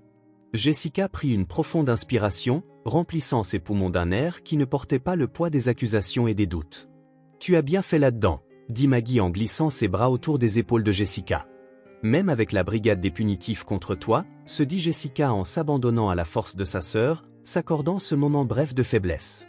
Ils ont peur, Mag. Il est plus facile de croire que je réagis de manière excessive ou qu'Oliver est confus que d'accepter qu'ils aient peut-être confié leurs enfants à un prédateur. Peut-être. Ou peut-être qu'ils sont simplement... La franchise brutale de Maggie, façonnée par des années dans une armée dominée par les hommes, était étrangement réconfortante dans sa familiarité. Allez, revenons à Oliver. Cette nouvelle thérapeute artistique arrive à cette heure, non ? La mention d'Oliver détourna l'attention de Jessica. Son fils avait été confié à Madame H. Houghton, leur voisine âgée qui s'était portée volontaire pour aider après avoir appris ce qui s'était passé. Contrairement à certains résidents de l'immeuble, Madame H. Houghton n'avait jamais douté du récit d'Oliver. Peut-être parce que, comme elle l'avait confié à Jessica, son propre frère avait subi des abus similaires lorsqu'il était enfant. Oui, Dr. Wilson. Elle est spécialisée dans le traitement des traumatismes chez les enfants. La médiatrice des victimes dit qu'elle est la meilleure. Alors qu'elle se dirigeait vers la voiture de Maggie, le téléphone de Jessica sonna. Le numéro était inconnu, mais avec autant d'agents et de responsables impliqués dans l'affaire Oliver, elle avait appris à répondre à chaque appel. « Allô, Madame Reynolds ? Ici James Bennett du bureau du procureur », déclara une voix grave. James Bennett, le procureur en charge de l'affaire Oliver, était un homme sérieux aux yeux doux, dont la réputation d'inlassable défenseur des enfants victimes contrastait avec son allure bienveillante. « Monsieur Bennett, est-ce que tout va bien ? J'espérais que nous pourrions nous rencontrer demain. Il y a eu quelques développements dans l'affaire dont j'aimerais discuter en personne. » Des développements, s'arrêta Jessica, ce qui fit que Maggie se retourna, interrogative. « Bon ou mauvais ? » Le silence de Bennett fut léger mais perceptible. Complexe. « À quelle heure seriez-vous disponible ? » Elles convinrent de se rencontrer dans son bureau le lendemain matin. Lorsque Jessica raccrocha, son soulagement d'avoir quitté le centre communautaire s'était évaporé, remplacé par une anxiété familière, devenue sa compagne constante. « Le procureur veut nous rencontrer », expliqua-t-elle à Maggie alors qu'elles reprenaient leur marche. « Il ne peut pas en dire plus au téléphone, ce qui n'est jamais de bon augure. » L'expression de Maggie se durcit. « Veux-tu que je vienne avec toi ? Je peux reprogrammer la séance de physiothérapie d'Oliver. » Jessica y réfléchit. Avoir Maggie à ses côtés serait un réconfort. Mais Oliver avait besoin de stabilité et de routine bien plus que Jessica n'avait besoin de soutien émotionnel. Non, reste avec lui. Garde tout aussi normal que possible. Elle tenta un sourire qui ne parvint pas à éclairer ses yeux. D'ailleurs, à quel point cela pourrait-il être mauvais ? Ils ont des photos, des vidéos, le témoignage d'Oliver. Davison va être incarcéré pour longtemps. Mais même en le disant, Jessica ne pouvait se défaire de l'impression que le pire était encore à venir. Le bureau du docteur Naomi Wilson était délibérément différent d'un espace de thérapeute traditionnel. Pas de canapé en cuir, pas de bureau pour créer des barrières entre elle et ses jeunes clients.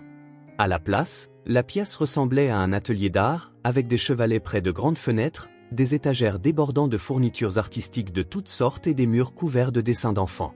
Oliver était assis en tailleur sur un grand coussin posé sur le sol, un bloc-notes de croquis équilibré sur ses genoux. Ses ecchymoses, jadis vives, s'étaient atténuées en de jaunâtres ombres au cours des 3 dernières semaines, mais la fatigue dans ses yeux restait inchangée. Le docteur Wilson était assis à proximité, lui laissant de l'espace tout en restant accessible. À 35 ans, avec une peau brune chaleureuse et un nuage de boucles naturelles encadrant son visage, elle possédait la rare capacité de mettre les enfants à l'aise sans effort.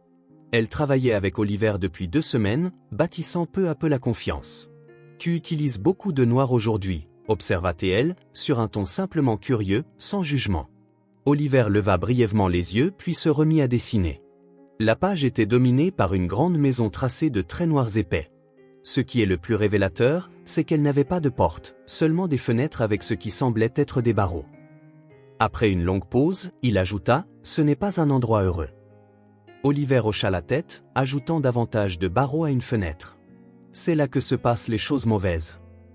Le docteur Wilson l'observa travailler, remarquant l'intensité avec laquelle il appuyait sur le crayon, la minutie accordée à certains détails tandis que d'autres restaient abstraits. « Est-ce une maison que tu connais » demanda-t-elle.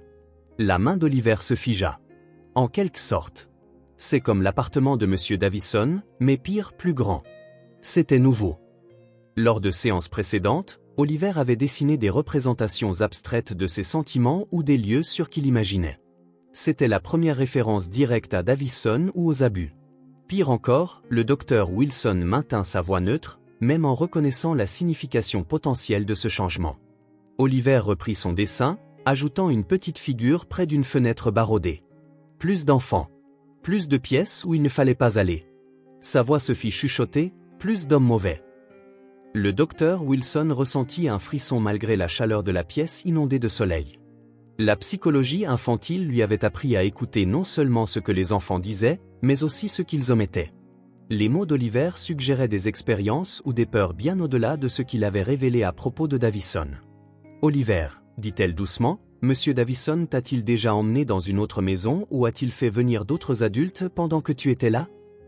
Oliver secoua la tête, puis hésita. « Pas moi, mais il en parlait, d'autres amis spéciaux qui avaient des maisons spéciales pour les enfants qui étaient vraiment doués pour le projet de dessin. » Le docteur Wilson garda son expression posée, fruit de ses années de pratique, mais son esprit s'emballa.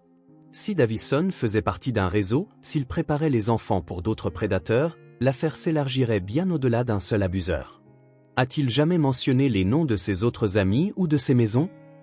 Le crayon d'Oliver appuya plus fort, la mine se cassant avec un petit craquement. « Je ne me souviens pas. » Sa respiration s'accéléra, signe d'anxiété que le docteur Wilson avait appris à reconnaître. « Puis-je dessiner autre chose maintenant ?»« Bien sûr, » répondit-elle en prenant un nouveau bloc-notes. « Que dirais-tu d'essayer quelque chose de différent? Peux-tu dessiner ce qui te fait te sentir en sécurité ?» Ce changement de sujet relaxa visiblement Oliver. Il mit de côté son dessin de la maison et commença à esquisser sur le nouveau bloc-notes. Des bonshommes en bâton représentaient clairement sa mère et sa tante se tenant par la main, avec une petite figure entre elles. Le docteur Wilson se fit mentalement la note de parler avec le détective moral dès la fin de la séance. Si Davison était lié à un réseau plus vaste, l'enquête devait s'élargir immédiatement et Jessica devait se préparer à ce que cela pourrait signifier pour Oliver et pour l'affaire. Le bureau du procureur occupait 3 étages d'un bâtiment gouvernemental dans le centre-ville de Boston. Le bureau d'angle de James Bennett offrait une vue sur le port, bien qu'aujourd'hui l'eau soit voilée par un épais brouillard qui semblait flotter juste à l'extérieur des fenêtres comme un linceul. Jessica était assise rigidement sur la chaise en face du bureau de Bennett, les mains jointes sur ses genoux pour empêcher qu'elle ne tremble visiblement. Le procureur examinait des documents dans un épais dossier, ses lunettes de lecture posées bas sur son nez. À 48 ans, avec des cheveux poivre et sel et l'air fatigué de quelqu'un qui avait vu trop de ténèbres humaines, Bennett avait la réputation d'être dur mais juste. À côté de lui, le détective moral affichait une expression soigneusement neutre. La présence simultanée du procureur et du détective accentua l'anxiété de Jessica. Ce n'était pas une simple mise à jour. « Merci d'être venue, Madame Reynolds », déclara finalement Bennett en refermant le dossier. « Je sais que ces dernières semaines ont été incroyablement difficiles pour toi et Oliver. » Dis-moi simplement ce qui s'est passé, dit Jessica, sa patience pour les politesses épuisée par des semaines de démarches administratives. Bennett hocha la tête, appréciant sa franchise. Nous avons découvert des preuves indiquant que William Davison n'agissait pas seul. La criminalistique numérique a mis au jour des communications cryptées sur son ordinateur qui le reliaient à au moins 3 autres personnes impliquées dans l'exploitation d'enfants. Le sang sembla se retirer du visage de Jessica. Qu'est-ce que cela signifie pour l'affaire d'Oliver? Cela signifie que le périmètre de l'enquête s'est élargi, expliqua Moral. Ce qui avait commencé comme une affaire contre un seul délinquant est désormais une enquête multijuridictionnelle sur un réseau potentiel de trafic. Le mot trafic planait dans l'air, son poids presque insupportable. Jessica avait fait assez de garde aux urgences pour comprendre ce que cela impliquait. Des enfants achetés et vendus, transférés d'abuseur en abuseur comme des marchandises. Oliver. Elle ne put terminer sa question. Non, intervint fermement Bennett. D'après toutes les preuves et les déclarations d'Oliver, Davison ne l'avait pas encore impliqué dans cet aspect de l'opération, mais il le préparait, l'initiait. Le projet spécial dont Oliver avait parlé faisait partie de ce processus. Un soulagement vif et temporaire envahit Jessica. Alors, pourquoi me dites-vous cela si cela n'implique pas directement Oliver? Parce que cela change notre approche dans la poursuite de Davison, intervint doucement Bennett. Nous envisageons désormais des accusations fédérales. En plus des accusations étatiques, plusieurs agences sont impliquées. Il hésita, échangeant un regard avec Moral. Et Jessica sentit la peur s'accumuler dans son estomac. L'avocat de Davison a pris contact pour proposer un accord de plaidoyer. Il offre des informations sur le réseau en échange d'une clémence lors de la condamnation. Non, s'exclama Jessica avant même de pouvoir s'en empêcher. Absolument pas. Il a torturé mon fils, pris des photos, l'a menacé. Et vous voulez lui proposer un accord? Bennett se pencha en avant, son expression sérieuse mais non intransigeante. Je comprends votre colère, Madame Reynolds, mais considérez ceci, si Davison est jugé, Oliver devra témoigner, être contre-interrogé par des avocats de la défense qui tenteront de le discréditer. Cela signifie que ces photos pourraient être présentées comme preuve. Cela impliquera des années d'appel et d'audition de libération conditionnelle ramenant sans cesse Oliver dans le traumatisme. Un accord de plaidoyer, s'il est bien structuré, ajouta Moral, pourrait épargner à Oliver cette épreuve tout en assurant que Davison purge une peine significative. Plus important encore, cela pourrait mener à l'identification et à la poursuite d'autres membres du réseau, sauvant potentiellement des dizaines d'enfants de la maltraitance. Jessica se sentit prise au piège entre des choix impossibles. L'idée que Davison puisse bénéficier de la moindre clémence la rendait physiquement malade. Pourtant, la perspective qu'Oliver subisse un procès, qu'il affronte son abuseur, qu'il soit interrogé et remis en question, c'était tout aussi insupportable. À quoi ressemblerait cet accord? Demanda-t-elle finalement, les mots ayant le goût de la cendre. 20 à 25 ans, sans possibilité de libération conditionnelle pendant au moins 15 ans, répondit Bennett. Inscription au registre des délinquants sexuels à vie, une ordonnance de protection permanente pour Oliver, et une coopération totale dans l'enquête et la poursuite de ses associés. Sans cet accord, à quoi s'expose-t-il? Un maximum de 40 ans pour les accusations étatiques, mais avec un bon avocat, de multiples appels, la possibilité d'une libération conditionnelle après 10 à 12 ans existe, sans garantie qu'il fournisse des informations sur le réseau. Jessica ferma les yeux, essayant de comprendre. Le système censé protéger les enfants semblait, au contraire, conçu pour offrir une seconde chance à ceux qui leur avaient fait du mal. Comment pourrais-je expliquer tout cela à Oliver? Il faut que j'y réfléchisse, dit-elle enfin, et que j'en discute avec le thérapeute d'Oliver. Ce n'est pas seulement ma décision. Bennett hocha la tête, la compréhension dans les yeux. Bien sûr, mais nous aurons besoin d'une réponse dans la semaine. L'avocat de Davison pousse, et nous ne pouvons pas nous permettre de perdre sa coopération si cela signifie démanteler ce réseau. Alors que Jessica se levait pour partir, Moral lui toucha légèrement le bras. Il y a une chose de plus que tu devrais savoir. Le docteur Wilson m'a appelé après la séance d'Oliver hier. Il a dessiné une maison, mentionné d'autres hommes mauvais et des enfants. Cela correspond à ce que nous trouvons dans les communications de Davison. Un froid effroi s'installa sur Jessica. Que veux-tu dire? Davison a peut-être parlé plus librement en présence d'Oliver que nous ne le pensions, ce qui signifie qu'il pourrait être un témoin clé non seulement contre lui, mais aussi contre d'autres membres du réseau, conclut Bennett. Si cela devait arriver, Jessica sentit son monde vaciller à nouveau. Le sol sous ses pieds n'était plus stable. Elle avait voulu la justice pour son fils, la protection pour d'autres enfants. Mais à quel prix pour la guérison d'Oliver? Je vous tiendrai au courant de l'accord de plaidoyer, dit-elle d'une voix engourdie en rassemblant son sac, mais je ne vous laisserai pas transformer mon fils en votre témoin vedette contre un réseau de trafic. Il a déjà assez souffert. L'expression de Bennett était compatissante mais résolue. Madame Reynolds, s'il arrive un moment où le témoignage d'Oliver pourrait empêcher d'autres enfants de souffrir comme il l'a fait, j'espère que tu reconsidéreras.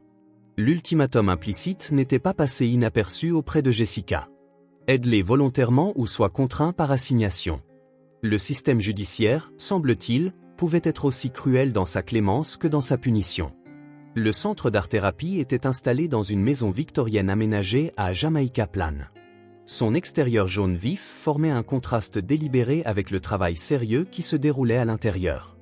Jessica était assise dans la salle d'attente, feuilletant distraitement un magazine pendant qu'Oliver travaillait avec le docteur Wilson dans une salle de thérapie au bout du couloir. Sa rencontre avec Bennett et Morale l'avait laissée bouleversée, incertaine quant à la voie qui protégerait le mieux Oliver. L'accord de plaidoyer lui éviterait un procès, mais laisserait planer la question de savoir si la justice avait vraiment été rendue. Lutter pour la peine maximale signifierait soumettre son fils déjà traumatisé à l'épreuve supplémentaire de devoir témoigner. Et maintenant, cette nouvelle complication. Les dessins d'Oliver suggéraient qu'il connaissait un réseau plus vaste. Combien avait-il vu? Combien Davison avait-il révélé? Peut-être, sans se rendre compte de la signification de ce qu'il partageait avec un enfant qu'il considérait comme étant sous son contrôle, Madame Reynolds. Jessica leva les yeux pour apercevoir le docteur Wilson debout dans l'embrasure de la porte. Son expression était sérieuse, mais non alarmante. Oliver n'était pas avec elle. « Tout va bien ?» demanda Jessica en posant le magazine. Oliver termine un dessin. « Je voulais d'abord vous parler en privé. » Le docteur Wilson prit place à côté de Jessica, se tournant directement vers elle.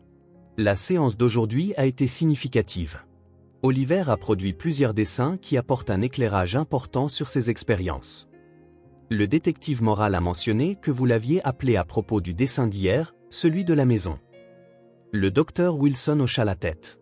Oui, et aujourd'hui, il a approfondi ce thème. Mais ce dont je veux discuter va au-delà de simples preuves potentielles. Elle fit une pause, choisissant soigneusement ses mots.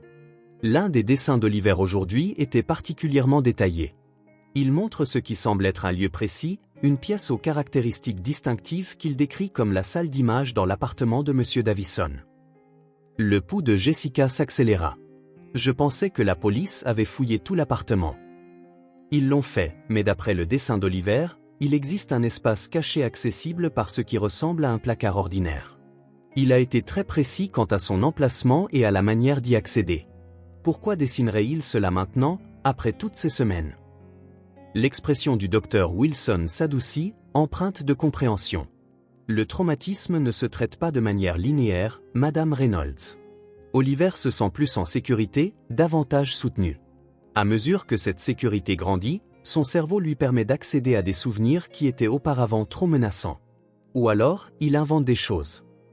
Dit Jessica, exprimant le doute qui viendrait inévitablement des défenseurs de Davison, ce qui crée des scénarios fantaisistes pour plaire aux adultes qui l'interrogeaient. Je travaille avec des enfants traumatisés depuis 15 ans, dit le docteur Wilson, d'une voix douce mais ferme. Les dessins d'Oliver présentent un niveau de détail et de cohérence que l'invention atteint rarement. Plus important encore, ils contiennent des éléments qu'il n'aurait aucun moyen de connaître s'il ne les avait pas vécus directement. Elle tendit à Jessica un dossier contenant des copies des dessins d'Oliver. J'ai déjà transmis les originaux au détective Morale. Elle obtiendra un mandat de perquisition supplémentaire basé sur ces nouvelles informations. Jessica ouvrit le dossier, les mains tremblantes. Le premier dessin montrait la disposition familière de l'appartement de Davison, rendu avec une précision surprenante pour un enfant de 9 ans. Mais, à côté de la chambre, se trouvait un espace que Jessica n'avait jamais vu, une petite pièce équipée de caméras, de matériel d'éclairage et de ce qui ressemblait à un lit. Oliver l'avait intitulé « La pièce secrète » dans son écriture enfantine. Le deuxième dessin était un gros plan sur une étagère, avec une flèche pointant vers un livre précis, Mythology Stories, indiquant qu'il revêtait une importance particulière. Le troisième dessin montrait une petite porte dissimulée derrière l'étagère. Mais c'est le quatrième dessin qui fit glacer le sang de Jessica. Une fenêtre grillagée austère, surmontant un lit simple, avec de petites formes qui pourraient représenter des enfants assis sur le sol. Dans un coin se tenait une silhouette de bâton, étiquetée « Monsieur D », tenant ce qui ressemblait à un appareil photo, et à côté de lui, une autre silhouette plus grande, coiffée d'une touffe de cheveux roux, simplement désignée « l'autre homme ». Il avait dessiné une autre personne, murmura Jessica. Quelqu'un de spécifique? Le docteur Wilson hocha gravement la tête. Davison ne travaillait pas seul. Comme votre procureur l'a déjà découvert, le dessin d'Oliver suggère qu'il a été témoin d'interactions entre Davison et au moins un autre membre du réseau. Jessica ferma le dossier, incapable de regarder les images plus longtemps. Qu'est-ce que cela signifie pour Oliver? Pour l'affaire, cela signifie, dit prudemment le docteur Wilson, qu'Oliver détient des informations d'une valeur significative pour l'enquête. La manière dont ces informations seront utilisées dépendra de nombreux facteurs, notamment de vos décisions en tant que parent et du jugement de l'équipe d'enquête. Ils veulent qu'il témoigne, dit Jessica, les mots amers sur la langue. Pas seulement contre Davison désormais, mais contre un réseau entier. C'est une option, reconnut le docteur Wilson, mais il en existe d'autres. Les dessins d'Oliver pourraient fournir des preuves suffisantes sans nécessiter son témoignage direct, ou bien ces informations pourraient simplement conduire les enquêteurs à d'autres éléments de preuve. Elle posa doucement sa main sur le bras de Jessica. Quelle que soit la suite, ma priorité, ou et j'espère celle de tous les autres, restera la guérison d'Oliver. Avant que Jessica ne puisse répondre, la porte de la salle de thérapie s'ouvrit et Oliver en sortit, serrant un nouveau dessin dans ses bras. Son visage semblait plus léger qu'il ne l'avait été depuis des semaines, comme si se délester de ses secrets avait allégé un poids invisible. « Maman, dit-il en tendant le papier, je l'ai dessiné pour toi. » Contrairement aux images troublantes et marquantes du dossier, ce dessin montrait trois silhouettes se tenant la main sous un soleil éclatant, une femme aux longs cheveux bruns, un garçon au centre et une femme plus grande, vêtue de ce qui ressemblait à un uniforme militaire.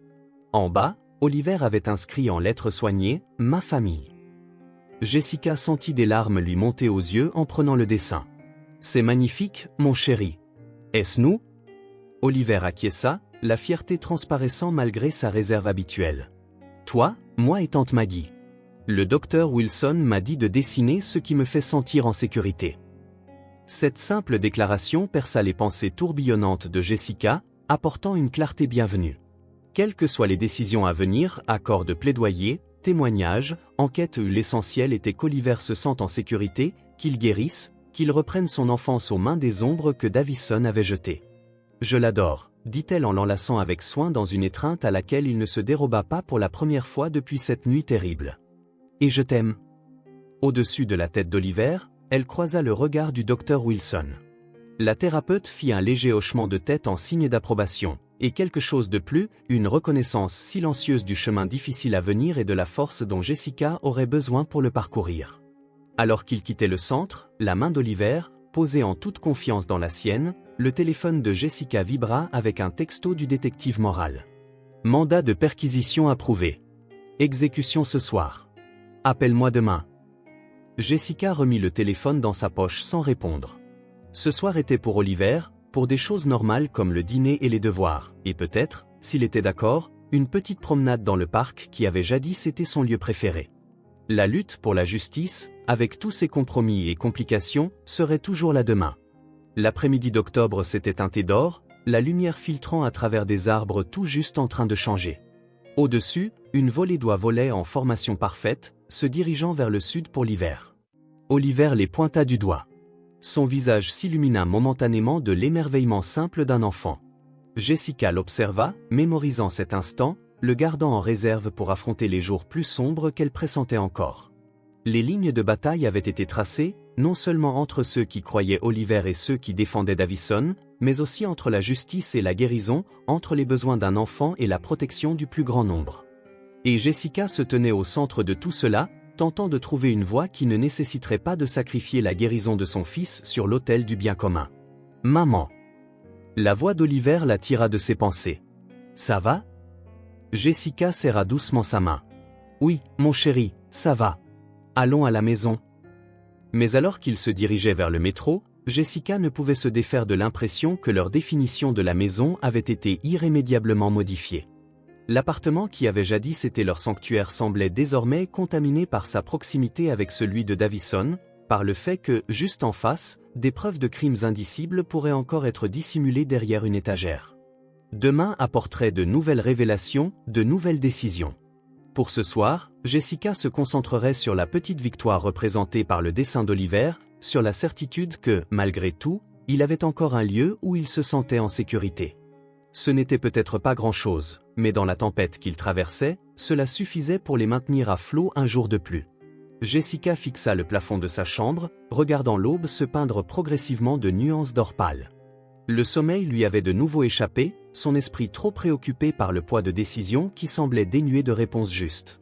Sur la table de nuit reposait un document légal, l'offre formelle du procureur pour un accord de plaidoyer concernant William Davison, 25 ans, avec possibilité de libération conditionnelle après 18 ans, inscription au registre des délinquants sexuels, ordonnance restrictive, et surtout, Oliver épargné du devoir de témoigner, du contre-interrogatoire et de devoir affronter l'homme qui avait volé son innocence. Tout cela ne coûterait qu'à s'assurer que Davison paye le prix fort pour ses crimes. Il suffirait que Jessica renonce, en signant, à son exigence de justice absolue. La vibration du téléphone la fit sursauter. Le détective Moral, même à 5h47, dit « Allô ?» répondit Jessica, la voix rauque par le manque de sommeil. « Nous l'avons trouvé » déclara Moral sans préambule. Exactement là où le dessin d'Oliver le montrait, une pièce cachée derrière la bibliothèque dans la chambre de Davison, accessible en tirant un livre précis, un volume de mythologie grecque. Jessica se redressa soudainement, pleinement éveillée. Qu'est-ce qu'il y avait à l'intérieur ? Des preuves, répondit Moral. Son ton professionnel ne dissimulait guère son dégoût.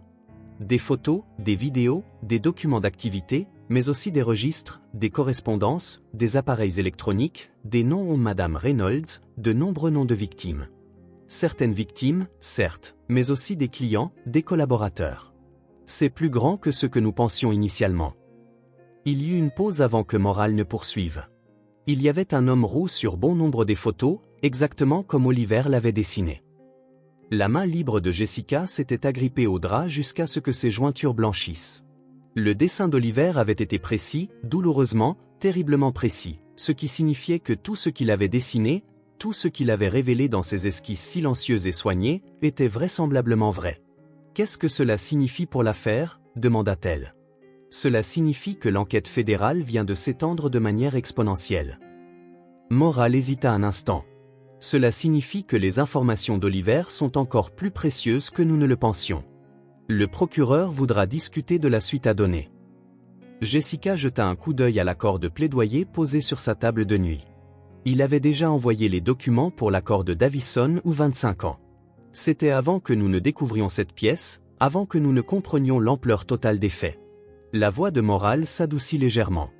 L'offre pourrait désormais changer, pour le meilleur ou pour le pire. Les informations de Davison nous valent davantage, mais une condamnation basée sur ces nouvelles preuves également. Après avoir raccroché, Jessica resta immobile, regardant le rectangle de lumière sur son mur s'intensifier. Dehors, dans l'appartement, tout était calme. Maggie avait pris le service du matin, permettant à Jessica de dormir quelques heures après une autre nuit tardive de discussion avec le procureur et les défenseurs des victimes. La découverte de la pièce cachée avait tout changé et rien changé. Elle confirmait le récit d'Oliver en fournissant des preuves irréfutables des crimes de Davison, mais la plongeait aussi plus profondément dans une enquête qui semblait se complexifier de jour en jour. Jessica attrapa l'accord de plaidoyer et en relut une fois de plus le langage clinique. 25 ans semblait insuffisant pour l'homme qui avait torturé son fils, mais si signer signifiait qu'Oliver pouvait commencer à guérir sans le traumatisme supplémentaire d'un procès, alors, d'un geste soudain, Jessica déchira le document en 2, puis en 4, puis en 8. Quelle que soit l'offre qui pourrait être proposée maintenant, elle serait différente.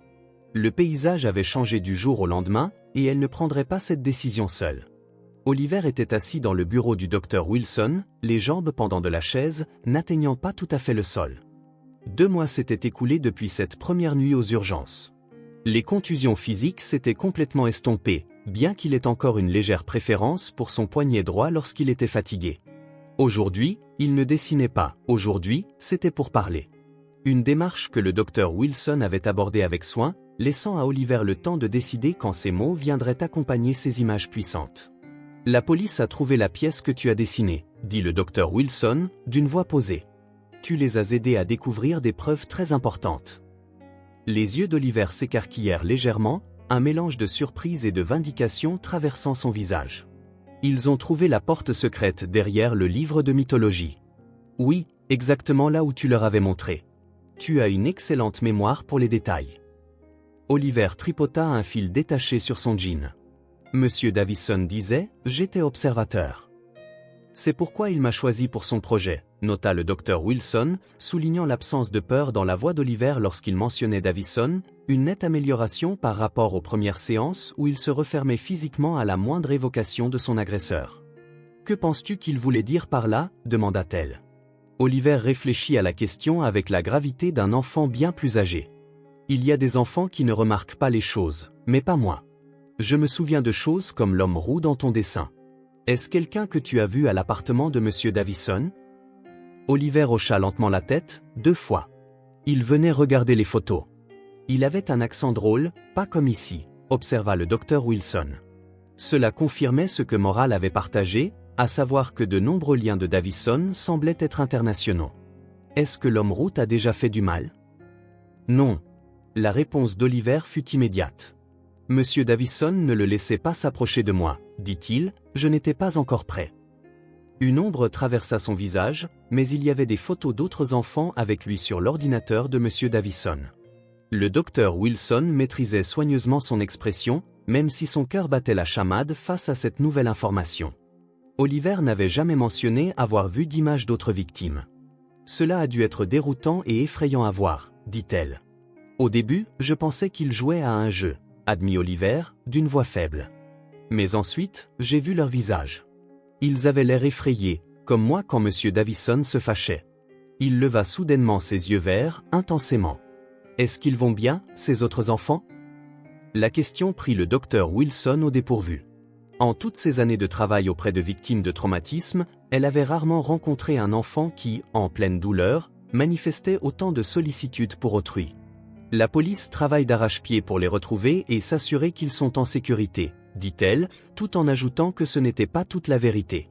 Certains de ces enfants pourraient ne jamais être retrouvés, ne jamais recevoir l'aide dont ils avaient besoin, mais c'était la vérité dont Oliver avait besoin, ici et maintenant. Est-ce pour cela qu'ils veulent que je parle au tribunal pour les aider à les retrouver? Ainsi, il était conscient de la possibilité de devoir témoigner.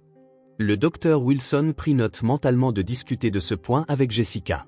Tes souvenirs et ce que tu as dessiné ont déjà beaucoup aidé la police, mais décider de témoigner au tribunal doit être une décision que toi et ta maman prenez ensemble. Oliver resta silencieux un long moment, ses doigts jouant avec le fil de son jean jusqu'à ce qu'il se défasse. J'ai peur de le revoir, murmura-t-il enfin. Monsieur Davison, et s'il est encore en colère contre moi? Et s'il fait du mal à maman, comme il disait qu'il le ferait? Monsieur Davison est en prison, rappela doucement le docteur Wilson. Il ne peut plus te faire de mal, ni à toi ni à ta maman. Et dans une salle d'audience, il y aura beaucoup de gens pour te protéger. Oliver assimila ces paroles, son expression se faisant réfléchie plutôt que craintive. Les autres enfants n'ont personne pour les protéger, déclara-t-il après un moment. Sur les photos, ils étaient seuls. Le docteur Wilson sentit une oppression dans sa poitrine, sa distance professionnelle, habituellement maintenue avec tous ses clients, étant momentanément mise à l'épreuve par la compassion de cet enfant face à son propre traumatisme. Parfois, quand des choses effrayantes nous arrivent, nous pouvons utiliser ces expériences pour aider les autres, mais ce n'est jamais une obligation. Ta première tâche est de prendre soin de toi pour guérir, expliqua-t-elle avec précaution. Oliver réfléchit, puis attrapa son carnet de croquis, qui ne quittait jamais ses côtés ces jours-ci. Puis-je dessiner quelque chose? Demanda-t-il. Bien sûr, répondit-on en silence pendant plusieurs minutes, alors qu'il fronçait le sourcil de concentration. Lorsqu'il eut terminé, il leva le dessin. Il montrait une petite silhouette se tenant devant ce qui semblait être un banc de juges, entouré de figures plus grandes, clairement des adultes, se tenant protectivement autour de lui. Au-dessus, en lettres soignées, il avait écrit « Aider les autres enfants ». Le docteur Wilson examina l'image, notant à la fois l'anxiété évidente dans la posture de la petite silhouette et la détermination sur le visage soigneusement dessiné. « Est-ce toi, au tribunal » Oliver hocha la tête. Si je parle de ce qui s'est passé, est-ce que cela aidera la police à retrouver les autres enfants, ceux des photos? Cela pourrait, répondit honnêtement le docteur Wilson. Mais Oliver, ce choix doit venir de toi. Personne ne devrait te forcer à le faire si tu n'es pas prêt. Le regard d'Oliver se porta de nouveau sur son dessin. Maman a peur que je le fasse. J'entends parfois qu'elle en parle avec tante Maggie la nuit. Elle ne veut pas que je sois davantage blessé. C'est parce qu'elle t'aime énormément, je le sais. Oliver posa le dessin de côté. Je pense peut-être que je veux essayer d'en parler. Pas seulement ici, mais aussi au tribunal. Sa voix se fit plus basse. Si maman dit que c'est d'accord. Le docteur Wilson reconnut la signification de cet instant, un enfant reprenant son autonomie après qu'on la lui eût violemment arrachée. Quoi qu'il arrive ensuite, avait marqué une étape cruciale dans son cheminement de guérison. Je pense que ta maman sera très fière de ton courage, dit-elle. Mais elle voudra aussi s'assurer que tu comprennes ce que signifie témoigner. Cela peut être difficile, même pour les adultes. Peut-on s'entraîner? Demanda Oliver. Comme un tribunal fictif, pour savoir ce que cela fait. Le docteur Wilson sourit doucement. Oui, nous pouvons faire cela. Il y a des personnes spéciales, appelées défenseurs des victimes, qui peuvent t'aider à te préparer, te montrer un tribunal quand il est vide, et t'expliquer exactement ce qui se passera. Pour la première fois durant leur séance, la posture d'Oliver se détendit complètement. Il avait pris une décision, peut-être son tout premier choix autonome depuis que les abus avaient commencé. Et ce simple acte de décider semblait lui redonner quelque chose d'essentiel que Davison avait tenté de lui enlever. J'ai peur, ami. Mais je pense que je peux y arriver. Être courageux ne signifie pas ne pas avoir peur, lui expliqua le docteur Wilson. Cela signifie faire ce qui est juste, même quand on a peur. Oliver hocha solennellement la tête, une sagesse dépassant ses années se lisant brièvement sur son jeune visage. Comme maman, dit-il, elle a aussi peur, mais elle continue de se battre. Le couloir du palais de justice brillait d'une fluorescence stérile, ses sols de marbre reflétant la démarche anxieuse de Jessica. 3 mois après cette première visite aux urgences, l'audience préliminaire pour William Davison était enfin en cours.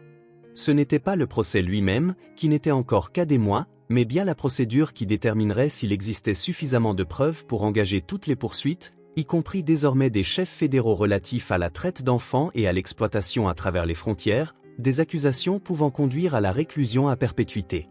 Jessica avait passé des semaines à lutter contre l'idée de laisser Oliver témoigner, ou des nuits blanches à débattre avec Maggie, des heures en consultation avec le docteur Wilson, des défenseurs des victimes et les procureurs. Au final, c'est Oliver lui-même qui avait fait pencher la balance. « Je veux aider les autres enfants », avait-il déclaré. Son petit visage affichait une détermination qui brisait le cœur de Jessica tout en le remplissant de fierté simultanément. Monsieur Davison ne peut plus me faire de mal, mais il pourrait encore leur nuire. Jessica avait établi des conditions strictes et non négociables quant à la manière dont le témoignage d'Oliver serait géré. Il ne serait pas seul à la barre. Il n'aurait pas à affronter directement Davison. Il bénéficierait de pauses chaque fois que nécessaire. Un chien de thérapie serait présent, le docteur Wilson assisterait à l'audience, et au moindre signe de détresse, le témoignage prendrait fin, quelles qu'en soient les conséquences juridiques. Madame Reynolds, Jessica se retourna pour apercevoir James Bennett s'approchant, le visage prudemment optimiste. « Ils sont prêts pour Oliver, dit-il. Le juge Wilson a approuvé toutes les mesures que nous avions demandées. Davison sera placé de façon à ce qu'Oliver ne puisse pas le voir, et le chien de thérapie est déjà en place. » Jessica hocha la tête, essayant d'avaler la boule dans sa gorge, ainsi que la pensée de cet homme roux. « L'avez-vous identifié ?» demanda-t-elle. L'expression de Bennett se durcit. Oui, Interpol l'a mis sur leur liste de surveillance. Anton Kloff, un ressortissant russe lié au réseau de trafic d'Europe de l'Est. Il est toujours en fuite, mais un mandat d'arrêt international a été émis contre lui. Savoir qu'un des hommes sur les photographies, l'un de ceux qui considéraient Oliver comme une proie potentielle, était encore libre fit frissonner la peau de Jessica, mais elle écartait rapidement cette pensée. Aujourd'hui, c'était à propos de Davison, un monstre à la fois. « Je vais chercher Oliver », dit-elle en se dirigeant vers la petite salle de conférence où Maggie l'attendait. « Le détective moral est-il là ?» Au premier rang, confirma Bennett, accompagné des représentants de l'unité des crimes contre les enfants du FBI. Ce dossier avait désormais toute leur attention. À l'intérieur de la salle de conférence, Oliver était assis à côté de Maggie, vêtu du blazer bleu marine et du pantalon kaki qu'ils avaient acheté pour l'occasion. Ses cheveux étaient soigneusement peignés et il serrait une petite pierre, une pierre de courage que le docteur Wilson lui avait donnée, dans sa main droite. « Mon chéri », dit Jessica, gardant sa voix stable malgré la tempête d'émotions qui l'habitait. « Il est temps. Es-tu prêt ?» Oliver leva les yeux, ses prunelles vertes sérieuses mais limpides. « Est-ce que Bear est là ?» Bear était le Golden Retriever de thérapie qui avait travaillé avec Oliver lors de ses séances de préparation. « Oui, il t'attend dans la salle d'audience », l'assura Jessica. « Et le docteur Wilson y est aussi. Tu te souviens de ce que nous avons pratiqué ?» Oliver hocha la tête. « Réponds aux questions honnêtement. Si tu ne sais pas quelque chose, dis-le. Si tu as besoin d'une pause, demande-la, et tu pourras regarder soit moi, soit le docteur Wilson, soit Bear quand tu le souhaites, » expliqua Jessica en s'agenouillant devant lui pour redresser son nœud papillon déjà bien droit. « C'est ça. Et quelle est la chose la plus importante à retenir ? Que rien de ce qui s'est passé n'était de ma faute, récita Oliver. Et que je suis en sécurité maintenant. » Jessica sentit des larmes perler à ses yeux, mais les cligna rapidement. « Exactement. Je suis tellement fier de toi, Oliver. Peu importe ce qui se passera là-dedans, je veux que tu saches que... » La petite main d'Oliver s'étendit pour effleurer sa joue, un geste de réconfort qui aurait dû venir d'elle et non de lui. « Ça va, maman, je peux le faire. » Maggie, qui était restée inhabituellement silencieuse, se leva et ajusta son propre blazer, le plus près possible d'un uniforme qu'elle avait préparé pour ce qui était censé être un congé d'urgence bref. 3 mois plus tard, demeura-t-elle, ayant prolongé son congé jusqu'à la limite maximale. « Très bien, famille Reynolds, » déclara-t-elle, sa prestance militaire offrant la structure dont ils avaient tous deux besoin en cet instant. « Allons leur montrer de quoi nous sommes capables. » La salle d'audience était plus bondée que ce à quoi Jessica s'était attendue. Au-delà du personnel juridique habituel, plusieurs rangées étaient occupées par des observateurs, des détectives, des agents du FBI, des défenseurs des victimes, et de manière surprenante, des parents d'autres victimes potentielles identifiées dans les dossiers de Davison. Madame Patel était assise près de l'avant, son mari à ses côtés, hochant la tête avec encouragement alors qu'Oliver entrait. Davison était assis à la table de la défense, son apparence jadis de grand-père maintenant atténuée par 3 mois de détention. Ses cheveux gris s'étaient clairsemés et ses épaules, voûtées, étaient comprimées dans le costume mal ajusté fourni par son avocat. Comme promis, il était placé de façon à ce qu'Oliver ne puisse pas le voir. Bien que Jessica ressentit le regard de Davison comme un poids tangible alors qu'ils se dirigeaient vers leur siège, un grand Golden Retriever aux yeux doux, arborant un gilet spécialement conçu pour l'identifier comme chien de thérapie du palais de justice, attendait près du pupitre. À la vue d'Oliver, sa queue tapota une fois le sol en guise de salutation mesurée. La cour appela Oliver Reynolds. Le greffier annonça, après que les formalités préliminaires eurent été réglées. Jessica serra la main d'Oliver une dernière fois avant qu'il n'avance. Petit, mais droit, il monta prêter serment. Le juge, une femme âgée aux yeux bienveillants et à l'attitude sans compromis, s'adressa directement à lui. « Oliver, comprends-tu pourquoi tu es ici aujourd'hui ?»« Oui, votre honneur, » répondit Oliver, d'une voix douce mais claire dans le silence solennel de la salle d'audience. « C'est pour dire la vérité sur ce que M. Davison a fait. »« Exactement. Et comprends-tu le serment que tu viens de prêter ? Celui de dire la vérité. » Oliver hocha la tête, puis se rappela de parler à voix haute. « Oui, cela signifie que je promets de ne dire que ce qui s'est réellement passé, sans rien inventer. » Le juge esquissa un léger sourire. « Très bien.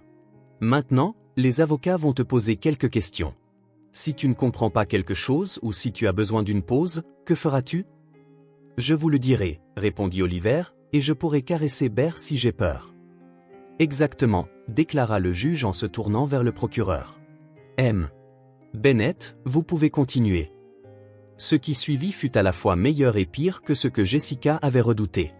Bennett fut doux mais minutieux, guidant Oliver à travers sa relation avec Davison, depuis le début la gentillesse initiale, les violations graduelles des limites, jusqu'à l'escalade vers des abus physiques et émotionnels. Pendant tout ce temps, Oliver resta composé, une main reposant sur la tête de Bear, jetant parfois un regard vers Jessica ou le docteur Wilson pour se rassurer. C'est lorsqu'ils abordèrent le sujet des photographies que la contenance d'Oliver vacilla pour la première fois.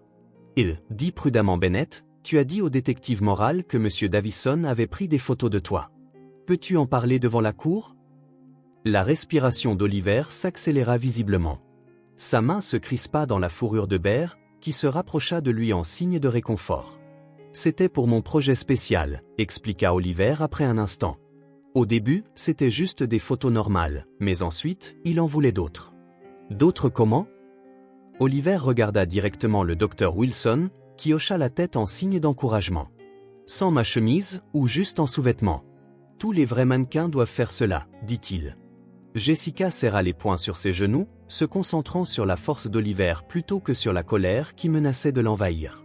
À côté d'elle, la respiration de Maggie était délibérément mesurée, une technique militaire pour gérer les émotions intenses, visible dans le mouvement contrôlé de sa poitrine. « Voulais-tu prendre ces photos » demanda Bennett. « Non, mais il a dit que si je ne le faisais pas, il ferait du mal à maman. » La voix d'Oliver se brisa légèrement tandis qu'il montrait des photos d'autres enfants qui faisaient ce qu'il avait ordonné. Il expliqua que c'étaient ses amis spéciaux et que, si j'étais sage, je pourrais les rencontrer un jour. Bennett s'approcha de la table des preuves en soulevant un dossier. « Oliver, je vais te montrer quelques photographies. Ce ne sont pas celles que M. Davison a prises de toi. Celles-ci ne seront jamais présentées au tribunal. Ce sont des dessins qui ont été découverts dans l'appartement de M. Davison. Je veux savoir si tu les reconnais. » Les dessins étaient des copies en couleur des croquis trouvés dans la pièce cachée. Des illustrations enfantines, similaires à celles qu'Oliver produisait en thérapie, mais avec des thèmes plus sombres. Des images de maisons aux fenêtres grillagées, d'hommes avec des caméras, d'enfants en larmes. Oliver examina chacun d'eux attentivement, puis pointa du doigt celui montrant une maison avec une porte rouge distinctive. « J'ai vu celui-là. M. Davison l'avait accroché sur son réfrigérateur. Il disait que c'était là où, parfois, vivaient ses amis spéciaux. T'a-t-il déjà emmené dans cette maison ? » « Non, répondit-il, je n'étais pas encore prêt. » La voix d'Oliver s'éteignit, mais l'homme roux voulait m'y emmener. Ils se sont disputés à ce sujet. Un murmure parcourut la salle d'audience. C'était une information nouvelle, non mentionnée dans les déclarations précédentes d'Oliver ni dans ses confidences en thérapie. Jessica échangea un regard avec le détective moral, dont l'attention soutenue sur Oliver s'était intensifiée. L'homme roux, répéta prudemment Bennett, était ce quelqu'un qui a visité l'appartement de M. Davison. Oui, 2 fois. La main d'Oliver se déplaça en rythme dans la fourrure de Bear, le mouvement semblant le calmer. Il parlait bizarrement, pas comme ici. Etagem Davison était différent quand il était là, plus nerveux, comme quand le directeur vient dans ta classe. De quoi parlait-il quand cet homme venait? Oliver fronça les sourcils avec concentration. De l'argent, parfois, et du projet spécial, et d'autres enfants, s'ils étaient prêts. Prêts pour quoi? Pour aller dans la maison avec la porte rouge. Oliver regarda directement Bennett pour la première fois. Je pense que c'était un mauvais endroit. Les enfants sur les photos de là avaient vraiment l'air effrayés. Jessica ressentit un frisson malgré la chaleur de la salle d'audience. Oliver n'avait jamais mentionné avoir vu des photographies d'enfants dans un autre lieu. S'était-il protégé de ce souvenir? Ou cherchait-il à te préserver de connaître l'ampleur de ce dont il avait été témoin? Bennett poursuivit prudemment avec quelques questions supplémentaires avant d'aborder directement la pièce cachée.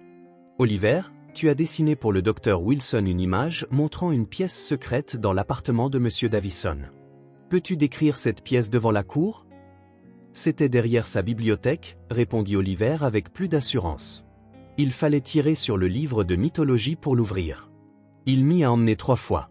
Qu'est-ce qu'il y avait dans la pièce? Des caméras, des lumières, un lit sans couverture, et des ordinateurs, 3 d'entre eux. Il m'a laissé jouer sur l'un une fois, mais les autres, disait-il, étaient réservés aux adultes. As-tu déjà vu ce qu'il y avait sur ces autres ordinateurs? Oliver hésita, regardant Jessica avec une expression qui semblait demander la permission, voire le pardon. Elle hocha légèrement la tête, essayant de lui montrer que rien de ce qu'il dirait ne changerait son amour pour lui. Puis il admit, quand il est allé ouvrir la porte, il y avait des dossiers contenant des noms d'enfants et des photos. Sa voix se brisa, de mauvaises photos d'enfants avec l'homme aux cheveux roux et d'autres adultes. Bennett s'approcha du banc en parlant doucement à la juge. Après une brève conférence, la juge s'adressa directement à Oliver. « Je pense que c'est un bon moment pour faire une pause, » dit-elle gentiment. « Ouais, tu as été très courageux et tu nous as aidé à comprendre beaucoup de choses. Voudrais-tu de l'eau ou quelque chose à grignoter? Oliver hocha la tête, visiblement soulagé. Est-ce que ma mère peut venir avec moi? Bien sûr. Alors que Jessica guidait Oliver hors de la salle d'audience, les bras protecteurs autour de ses épaules, elle était vivement consciente du regard de Davison qui les suivait. Pour la première fois depuis son arrestation, elle se permit de le regarder directement. L'homme qui avait traqué son fils, qui l'avait préparé aux horreurs inimaginables au-delà de ce qu'il avait déjà infligé, les yeux de Davison, autrefois empreints d'une affection presque paternelle derrière des lunettes à monture en fil de fer, révélaient maintenant ce que Jessica n'avait pas su voir auparavant, une froideur, un calcul. Il rencontra son regard sans broncher, sans honte. Et à cet instant, Jessica comprit avec une clarté parfaite que ce n'était pas un homme qui pouvait être réhabilité. C'était de la prédation dans sa forme la plus pure, vêtu de cardigan et de sourires bienveillants. Dans la petite salle de conférence, Oliver s'effondra dans les bras de Maggie, qui l'attendait, tandis que Jessica lui versait de l'eau, les mains tremblantes.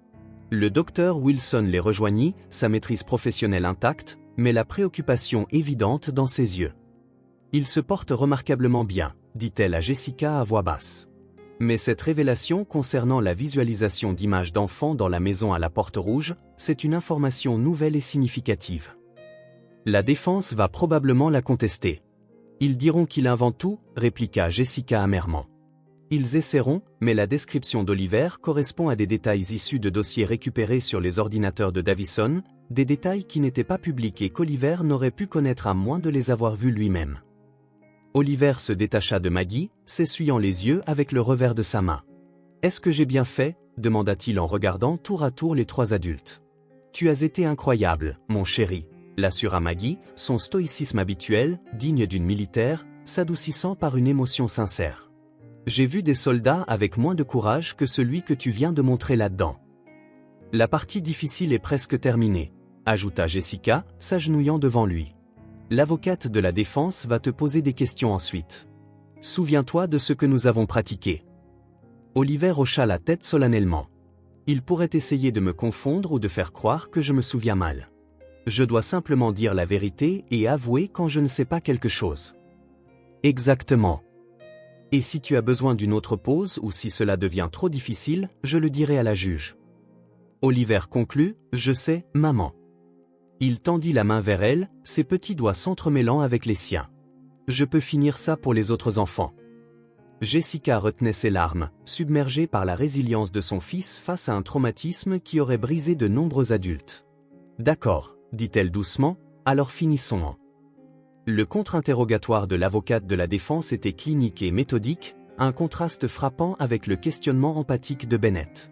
L'avocate de Davison, une femme au trait marqué nommée Helen Ross, s'approcha d'Oliver avec un détachement professionnel. « Oliver, commença-t-elle, tu as dit au tribunal que tu passais du temps avec M. Davison pendant que ta mère était au travail. À quelle fréquence étais-tu seul avec lui? » « Presque tous les jours après l'école, répondit Oliver prudemment. Et parfois le week-end, quand maman devait rendre visite à grand-mère. Et pendant toutes ces heures, as-tu jamais dit à ta mère que M. Davison te faisait du mal? Le regard d'Oliver se baissa vers le sol. Non. As-tu informé l'un de tes professeurs ou le conseiller scolaire? Non. Pourquoi pas? Si M. Davison te faisait du mal comme tu l'as décrit. La réponse d'Oliver vint sans hésitation, parce qu'il disait qu'il ferait du mal à ma mère si je le disais. Et je le croyais. Si Ross était surprise par la franchise de la réponse, elle ne le montra pas. Tu as mentionné avoir vu des photographies sur l'ordinateur de M. Davison montrant des enfants dans une maison à Porte Rouge. Quand exactement as-tu vu cela? La deuxième fois que l'homme aux cheveux roux est venu, M. Davison est allé chercher des boissons. Et j'ai regardé l'ordinateur. Et tu es certain qu'il s'agissait de photographies et non de dessins comme ceux qui ont été montrés plus tôt? Ce furent de vraies photos, comme prises avec un appareil photo. Ross consulta ses notes. Pourtant, lors de tes premiers entretiens avec le détective moral et dans tes séances de thérapie avec le docteur Wilson, tu n'as jamais mentionné ces photographies. Pourquoi donc? Oliver jeta un regard au docteur Wilson avant de répondre.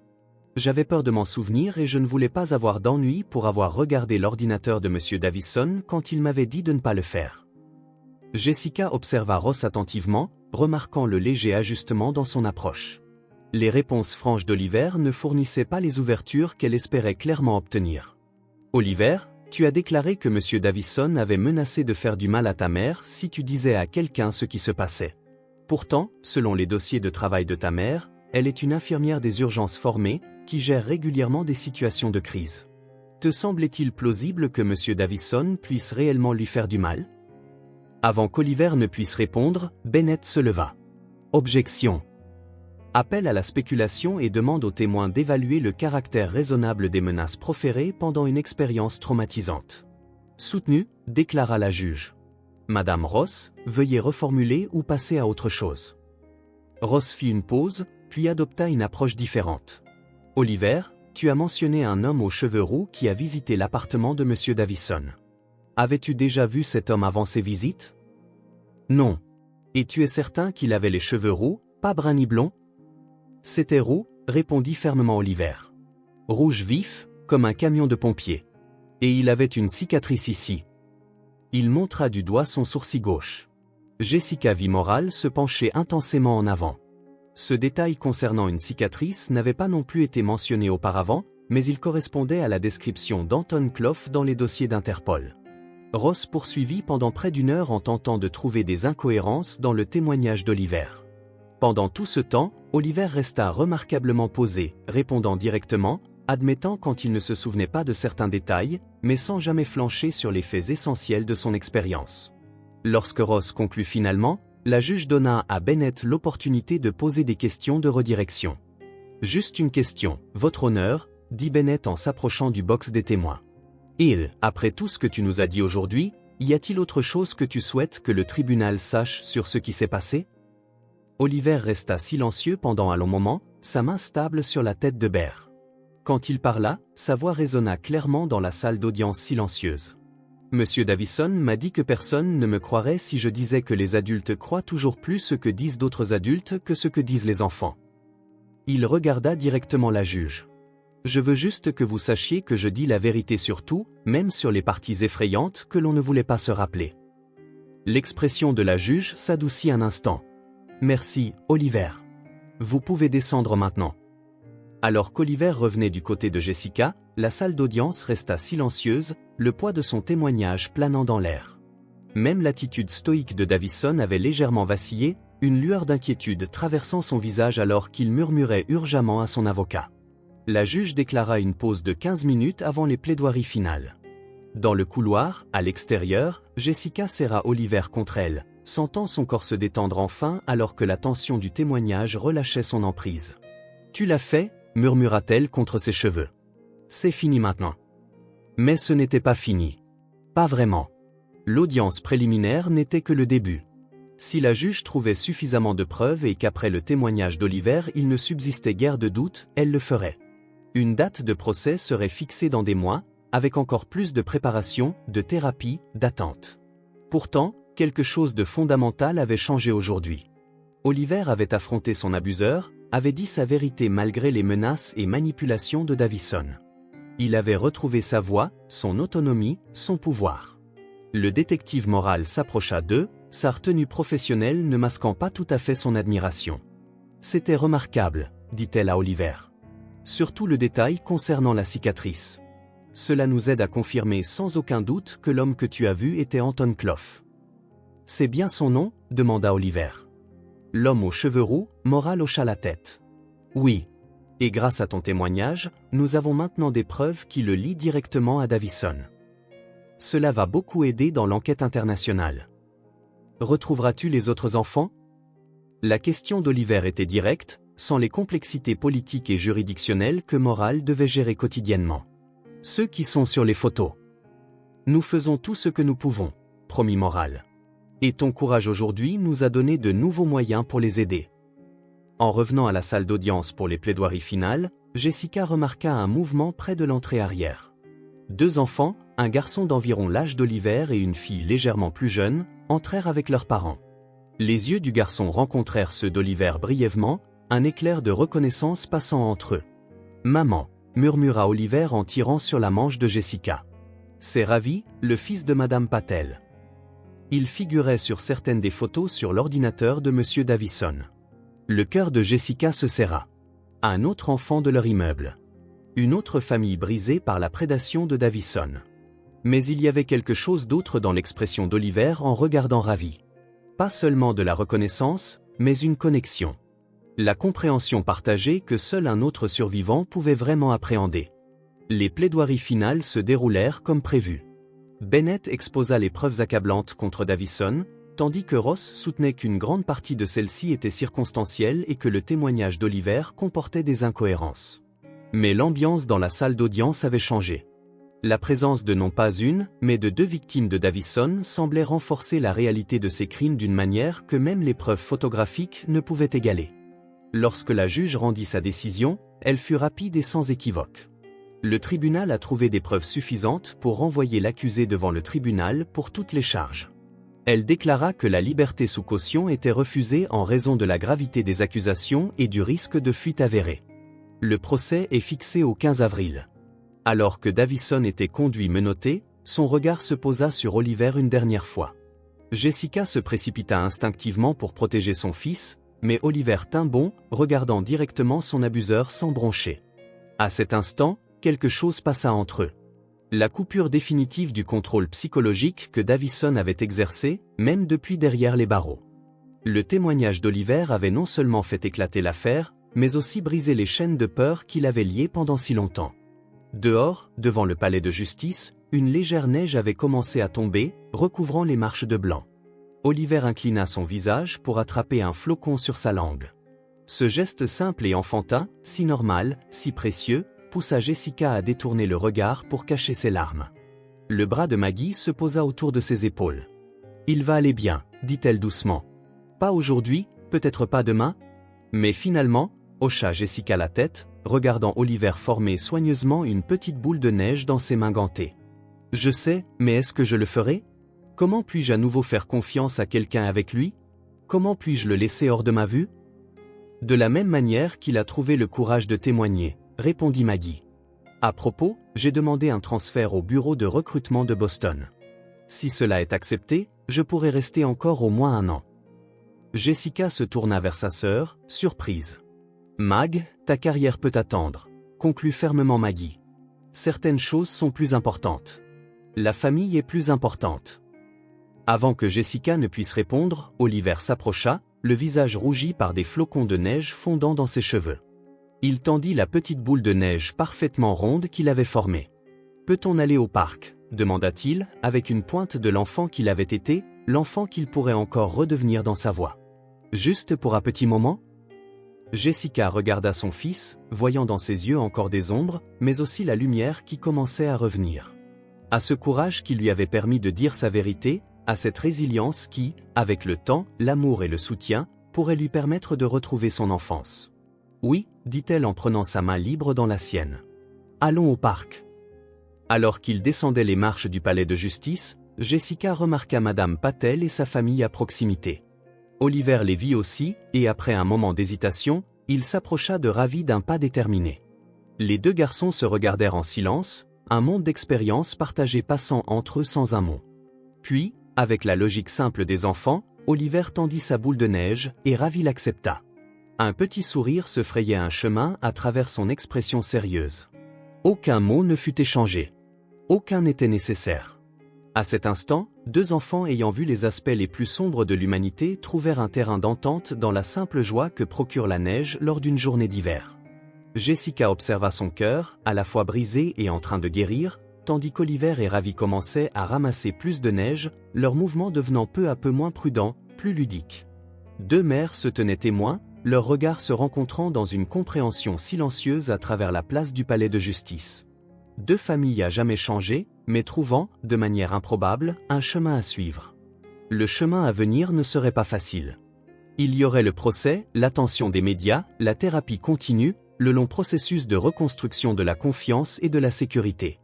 Mais en voyant Oliver rire, vraiment rire, alors qu'une boule de neige se désintégrant sans danger contre sa veste, Jessica se permit de croire en des possibilités qui semblaient inimaginables seulement quelques heures auparavant. Son fils avait retrouvé sa voix, ce faisant, il lui avait montré comment retrouver la sienne également. Pas seulement en tant que son protecteur, mais en tant que son guide sur le long chemin vers la guérison.